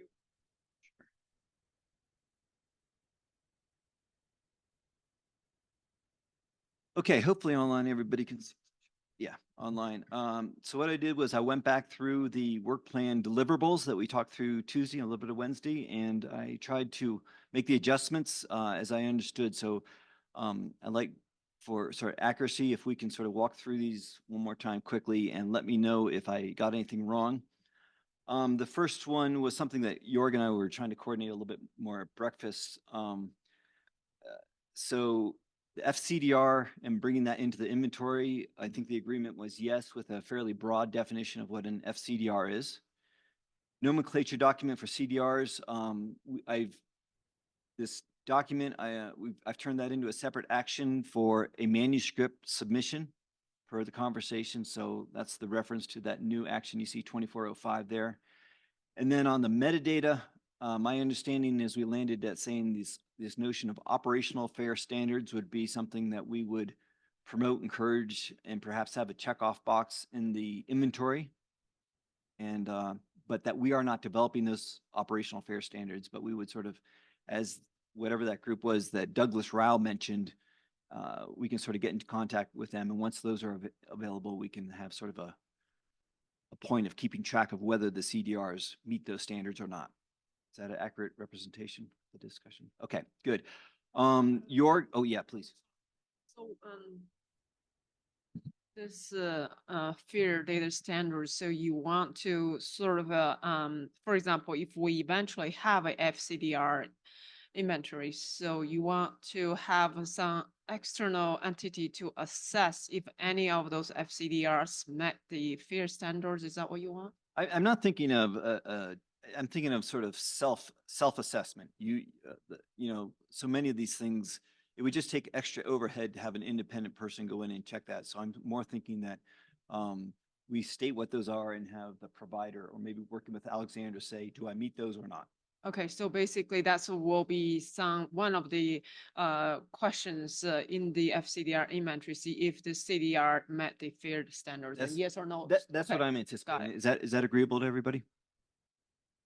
Yes, well, I would start first collate a kind of an inventory of useful data sets that we know and then are being used and so on. And then we can add those stuff. And we can also say, oh, we do self or foreign assessment. That would be the next step. Okay. Do we want to label them, or are they anyway all the same? Or does it distinguish anything in this? I think also by simply having that as a box in the inventory, it brings awareness of it and sort of puts a little bit of peer pressure to, if you want to get the check in the box, you need to do this. And we can promote it, but I don't think we want to go too crazy on this. Push the completion date to that whole set of activities out to the end of 2025, just to give us a little bit of buffer in getting that inventory revision set up.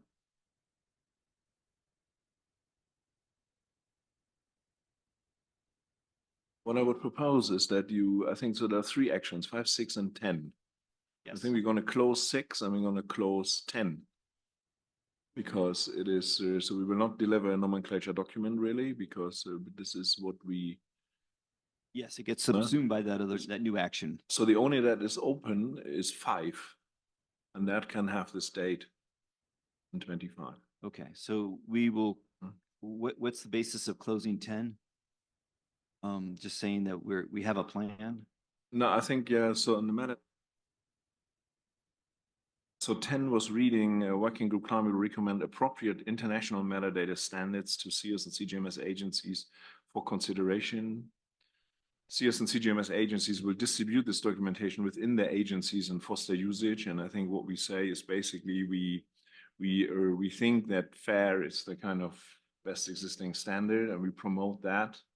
But we don't need to write another document about this, no? So I can put in FAIR whatever resources, and we would not develop new metadata standards because of the evolution of the thing on machine learning, and you may need some different metadata for discoveries, as I have heard yesterday. So I took some notes from Douglas and Rob, and we'll add a sentence to this. But with that, we shall decide. We close action 10. Okay, that we have decided that we're going to promote and adhere as much as possible to operational FAIR standards. And then as we develop the new inventory, we'll allow some sort of a acknowledgement of whether you're fair or not. Yes, yes. Perfect. That sounds good. Thank you. 2302, we've talked about this substance statement. So closed, done. Wenying, we may have to renumber this, but I think we are just generalizing this to provide agency response to GCAS IP. And if I recall correctly, you said June of 2025. Is that right? Yeah, so that will be the correct date. Yes. Great. Let's put that there. Yeah. In Just with ahead, the Albert. dates, I wouldn't go. I would say with CEOS plenary 2025 would be also, or something else. yeah, Because- that's fine. Because if you have June, it's something else where you have not a meeting on CEOS SIT technical workshop. If you say CEOS plenary, then you have to present it also SIT technical workshop, and then it's a clear. Thank you. Next one were these condensed feedbacks of the gap analysis. Those are getting subsumed by the new one, which is to complete the gap analysis. So I closed that one, as well as the one at the very bottom, 2203, for the exact same reason. Update the definitions for FCDR, CDR, and ICDR, that was closed. I think that was already closed by Irina. And then the subsys statement, this is per Albrecht's recommendation. I'm going to work with Irina to figure out how we can make that sort of just a annual one with no closing date, since we do it annually. Next, this one I need a little bit of help on to see if I got this right. This is the carbon related one about integrating basically the relationship between CEOS and UNFCCC. Mark, I don't think he's on anymore, but he originated it. There are 5 groups involved.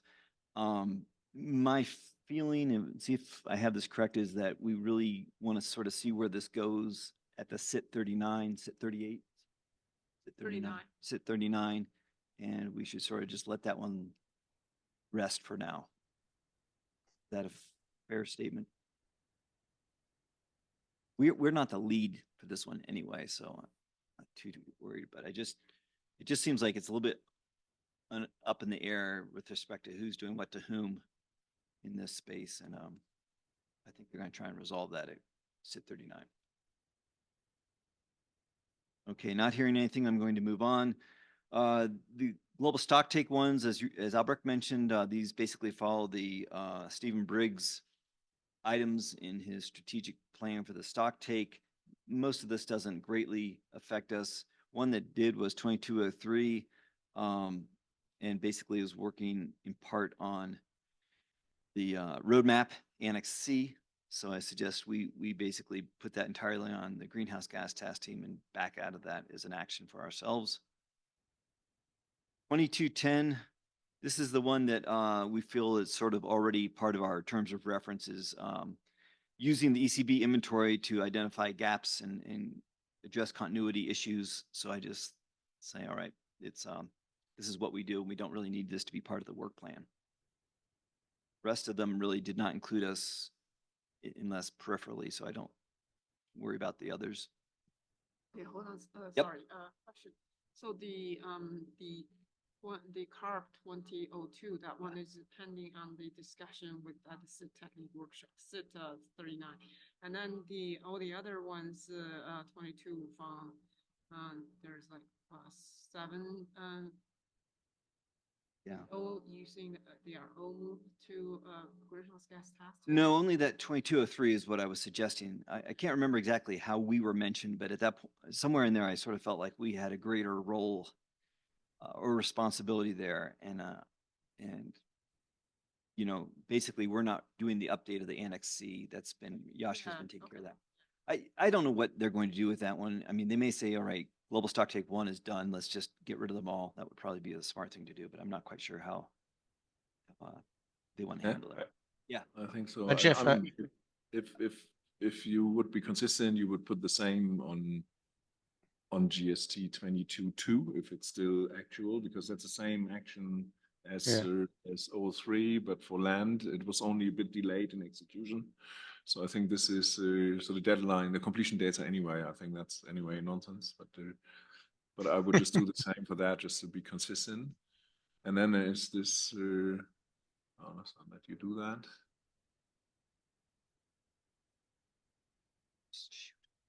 All right.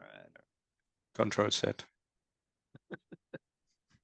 Let's just Create a bunch of Microsoft's backup. copy the whole table. Exactly. So this will be consistent. And then at 2206, I think this task team a follow roadmap to ensure their plans are consistent. You could add also the aquatic roadmap to that, and this brings us back to what you may discuss on the CARB 2002. No? I think this is also part of this discussion of how shall CEOS organize that to make sure that this is all aligned and consistent. No, not certainly not with a set of independent task teams. No? I think that's not. They need to do this so kind of scientifically, but they also need to include the aquatic. So this one, I think 2206, I would put up for rethink and reformulate and needs work depending on how it's organized. Yeah, I don't think that involved. I 100% agree. I think I'm guessing that the people who are involved in that more know that they have work to do there. Okay, this is the most. I do have a comment. Go ahead. Greenhouse gas task team is formally part of the working group climate. So in the work plan, greenhouse gas task team is not handled as its own. I think so. No, work plan does have its own part of the. I'm sorry. Yeah, the work plan does include the greenhouse gas task team because Yashka has sent a couple communications about if when and how it is. So. But okay, that's a more formally. Okay, so this is probably the most important part. These are what I'm understanding to be our new ones. So I'll walk through these carefully.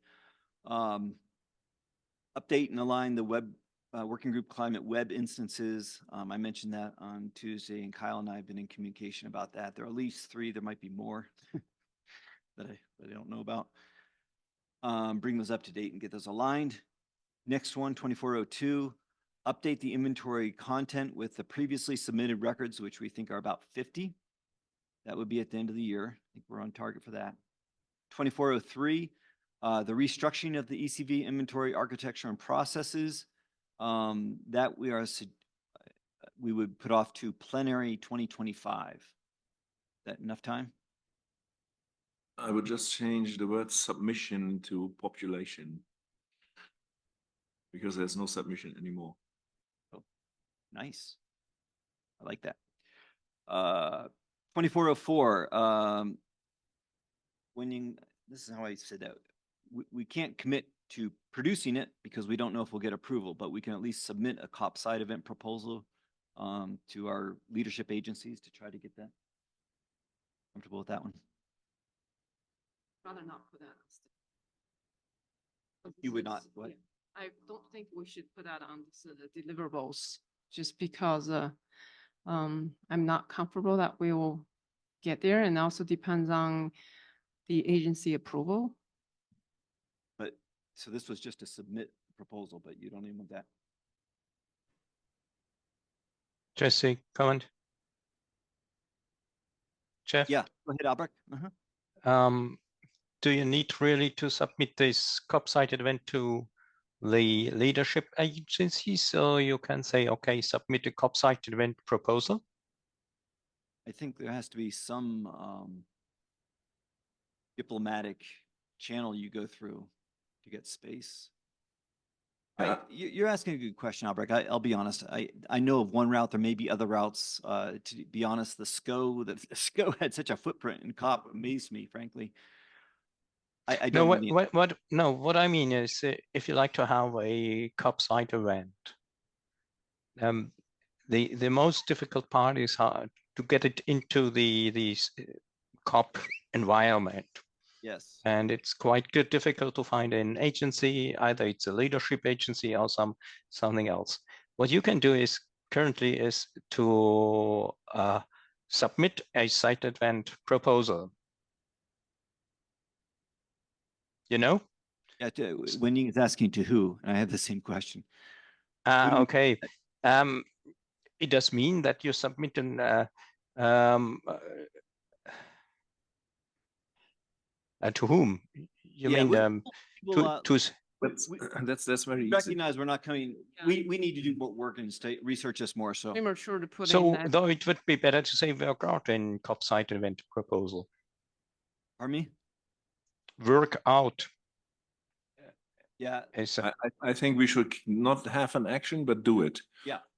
Yeah, exactly. Don't commit to anything, but we just do it. And then We can, work on this, but I think it's premature to add as a deliverable. Yeah, because calls Yes, sure. for the COP and side events, you submit this to UNFCCC. They decide. They get about 500 proposals and there are 100 Exactly. side events.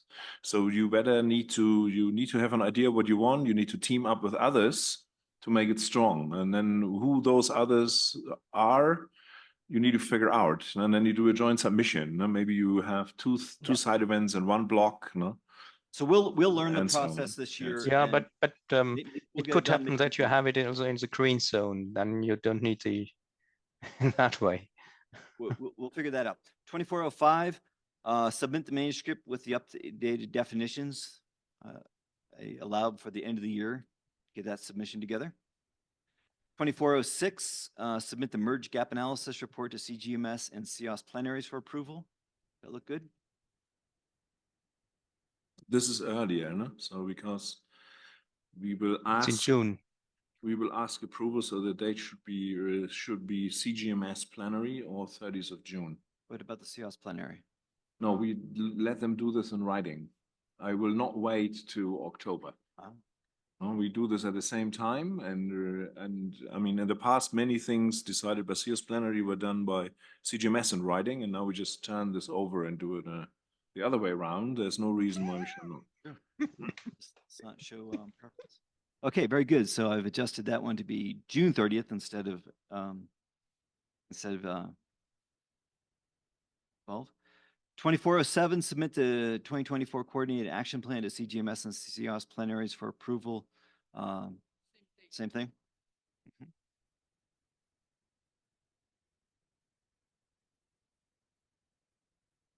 Ooh, what did I do? But I just work on this. Oh, jeez. Bear with me. Sorry.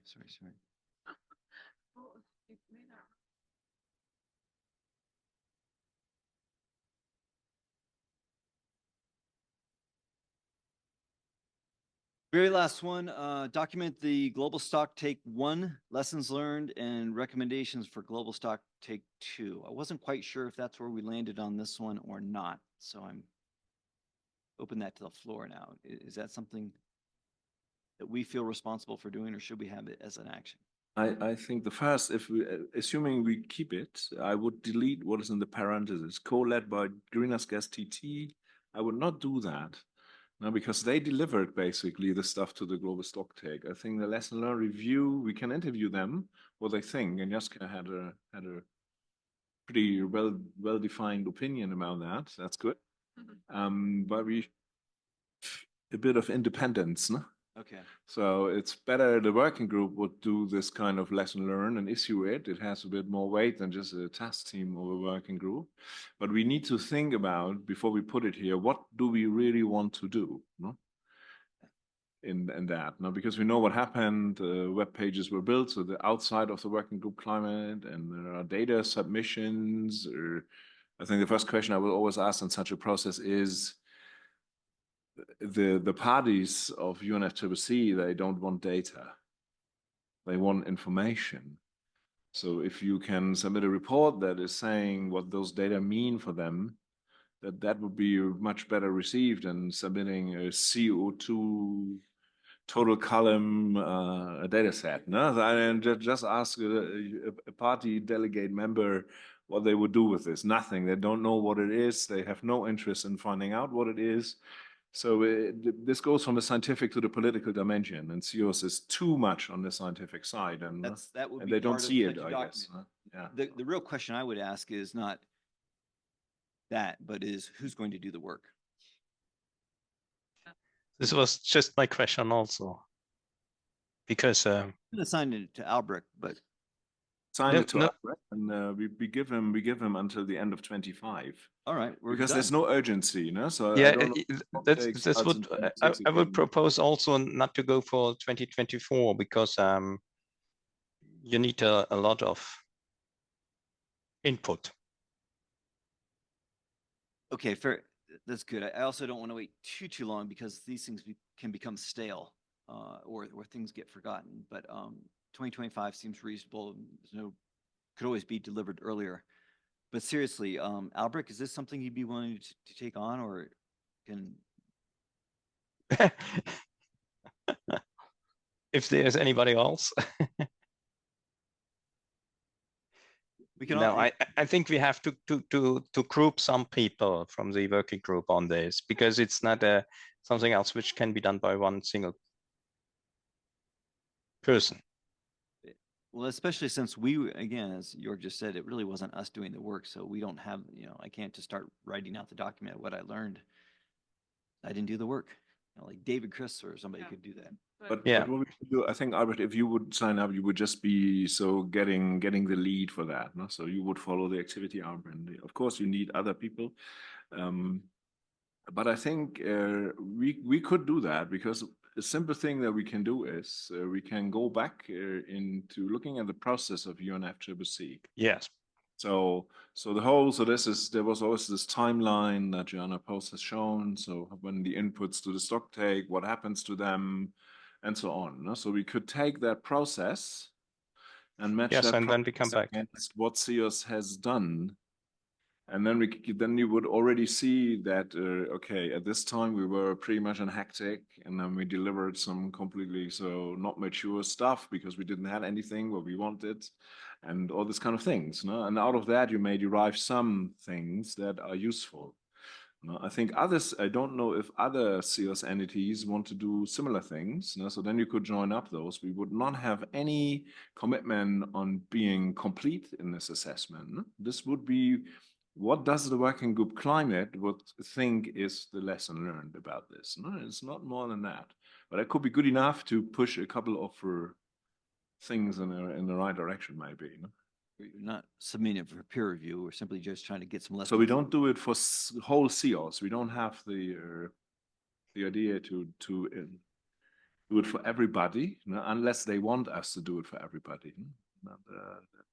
The only other group I can think of is LSIVC, as sort of core contributor.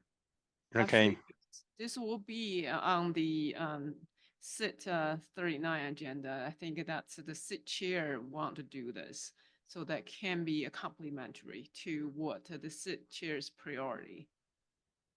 We can always, if we think that's reasonable what the SIT chair wants, we can always turn this and we support the SIT chair in doing this. Yeah, so. Yeah.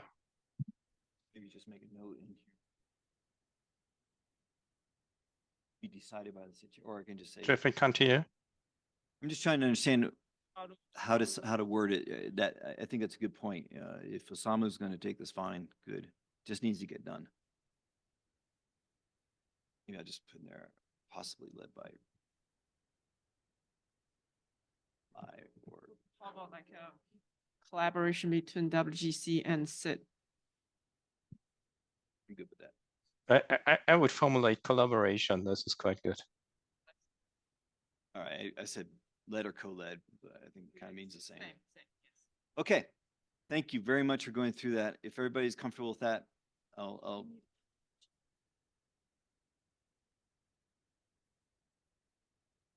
led by or co-led by. And the date.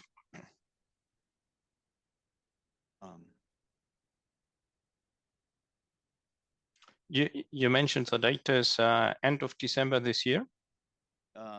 So I think I heard everybody saying the 25 next year. We'll propose next year. You can also do question marks, and just wait what the SIT chair thinks about schedule. Okay, so maybe I'll put in SIT 39. I need SIT 39.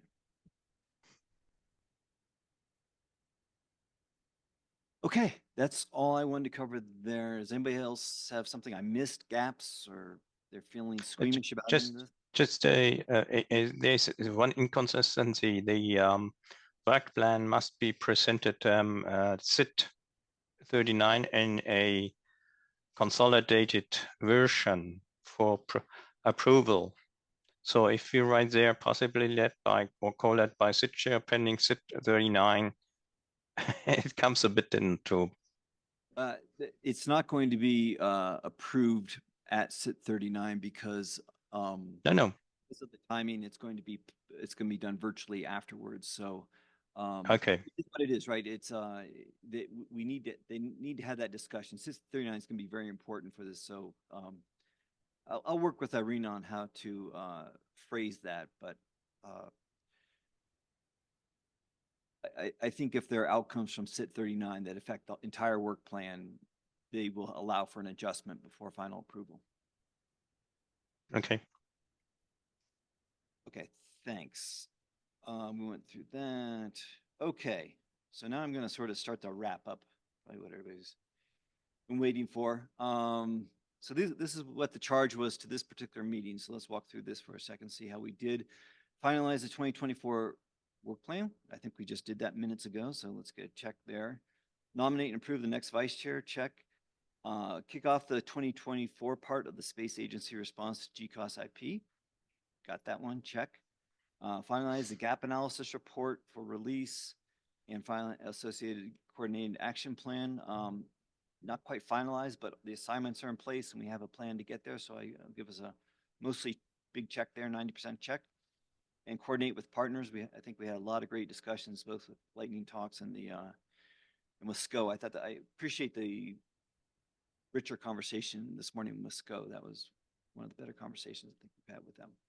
So I feel like largely the meeting accomplished the goals. So the wrap up. These are some take home points I got. Right, these are my own mental ones, but I'm certainly willing to add others as people want and put them into the official record. I do appreciate, particularly, I'm going to call it USGS and GISTA for joining and showing up in force. That was fantastic. We've asked for greater participation a couple times over the last year, and these agencies responded, and I'm very, very grateful to them for doing that. I think we showed today that this was a unique meeting. And we had to do lots of sort of the grunt work, right? It's not always pleasant and easy, but we had to get through all these things, 3 or 4 different plans and requirements documents and so on. I was trying to understand what had happened, and finally Jorg sort of expressed it pretty nicely, which is we were cleaning up after the pandemic.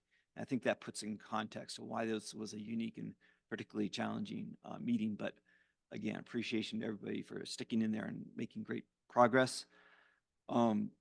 I do think we need to keep encouraging greater diversification of the workload and just, again, calling out to all of us as representatives to our agencies.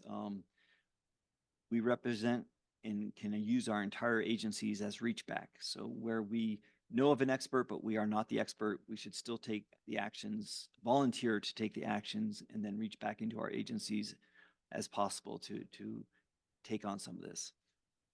So I put that in print simply because we need to keep reminding ourselves that we need to do that. The requirements list alignment, I think partly from what we went through this morning with Wendy and partly what I just went through with the work plan, I think we're pretty darn close to being aligned now. Might be a little bit of work. The CRMS 1906 we just talked through, and I feel good about where that is. So I think we've probably reached the alignment that I was hoping to get. Most important part, immediate next steps. If you presented, please get your slides to Kyle. Kyle will archive them. He'll put them online, post them in the sort of traditional way where you have the agenda and you can click on the link and get to those. But very important to get all the slides and presentations from this week. I have an action to basically spend my entire airplane rides home to get the work plan additions and changes into IRENA by tomorrow, close of business. The gap analysis contributions, edits, and reviews are due to Jorg, or in the document that Jorg provided, by April the 12th. He will finesse those and polish those and sort of make it aligned and consistent and submit that for virtual review by the 30th. And Kyle sent out an email this morning with the links to Jorg's draft report there. Do I have all that correct, Jorg and Kyle? Yes, I think that's correct. If you have it, then come back to me. Oh, then I'll resend the link because sometimes you need to click edit, and I don't know if I forgot, but if you have issues, just come back to me. Thank you for reminding me. And I know Kyle put it in there, but use suggestion mode. Please don't edit the document, put in suggestions. Basically the same thing for the coordinated action plan, the CAP, same dates, same everything. Oh, I'm sorry, it says 16. It should say 12 there. On the action plan, I would suggest wait until end of next week. So I will go through that, and then it's in a better shape. It's still in the rough discussion mode that we had on Tuesday. So just let me edit what we discussed into it before you review it, and then we will still add some new actions from the gap analysis report that are not in there yet. So we do this action plan last. Concentrate on the gap analysis report first, and then we move on from there.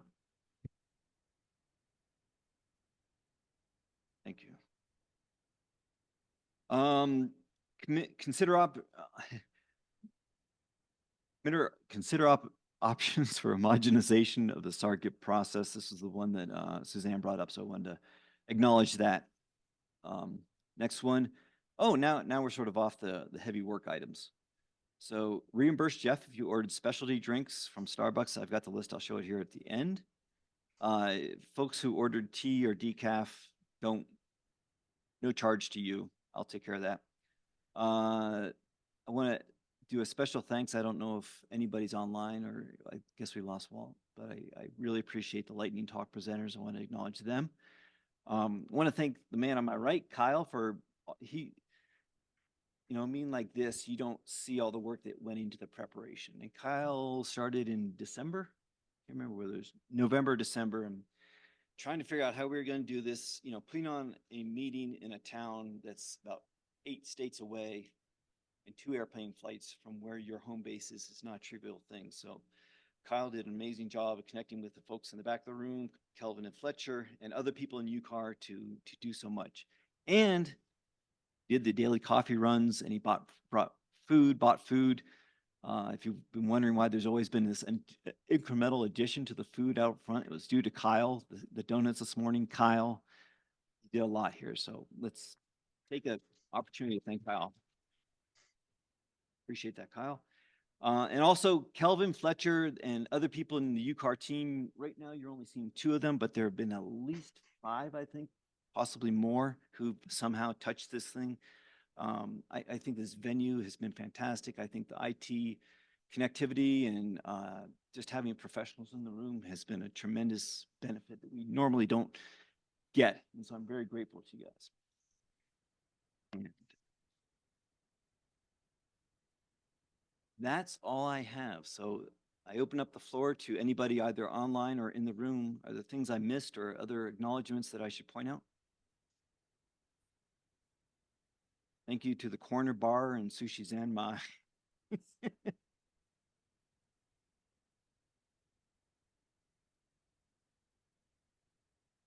We have to thank you for the meeting chair. Thank you, Albert. Albert. Yeah. It truly takes a team, and we had a great team. So appreciate that, though.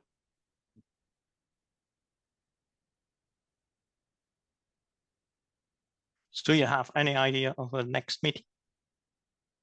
Oh yeah, thank you for bringing that up. So did everybody hear what Kyle said? Maybe you can repeat that. Just a second, Albrecht. Hello, everyone. Yes, all the recordings from day 1, day 2, and today will be made available on the CEOS CGMS YouTube channel, which I did not know existed until yesterday. Libby, who's in the communications department, she's going to post those probably early next week, and I will link those under the Working Group Climate specific page. And all 3 of those meetings are going to just run consecutively. So if you want to find a specific presentation, you'll just have to fast forward through those videos on YouTube, but they will be there. Very good. That should be fun. Albrecht asked a very good question. We actually did discuss this, Albrecht. Nothing sort of finalized, but the current thinking is that right before the plenary in Montreal, we would have another working group climate meeting. So I'm sort of looking around the room to see if that's shocking or jolting anybody, and I'm not seeing any bad reactions. It's in November. Meeting in October this year. actually. October, Montreal. Vincent, I'm in August in Montreal, so I can stay longer. that's right. Should be beautiful up there at that time. As you know, we often do that before the technical workshop. This year it's in Australia, and so we just anticipate a very much It's lesser participation. So we thought Montreal might be a better option there. Okay, I'm done. I'm passed to my co-chair. If you'd like to make any sort of closing comments before I officially close. No, thank you, Jeff and Kyle and the UCAR folks for helping run this successful meeting. And thanks for USGS folks and the GSTAF folks joining us online. And thank you all for traveling here, and folks stayed online and late into the night. I appreciate all your help and dedication to the working group. I'm very grateful for the help you guys all gave to the work plan of this working group, and especially the space agency's response to GCAS IP. I wish you a safe journey home. Thank you very much.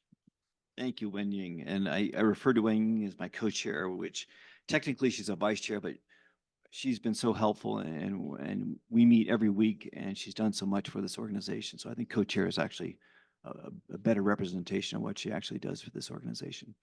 I share the same sentiments. Safe travels to everybody. Thank you, particularly the people who traveled. Thank you so much for coming here. People online, appreciate you hanging in there despite the sometimes bad hours and evenings and sometimes early mornings. Appreciate that very much. Have a great rest of your day, and safe travels. Bye-bye.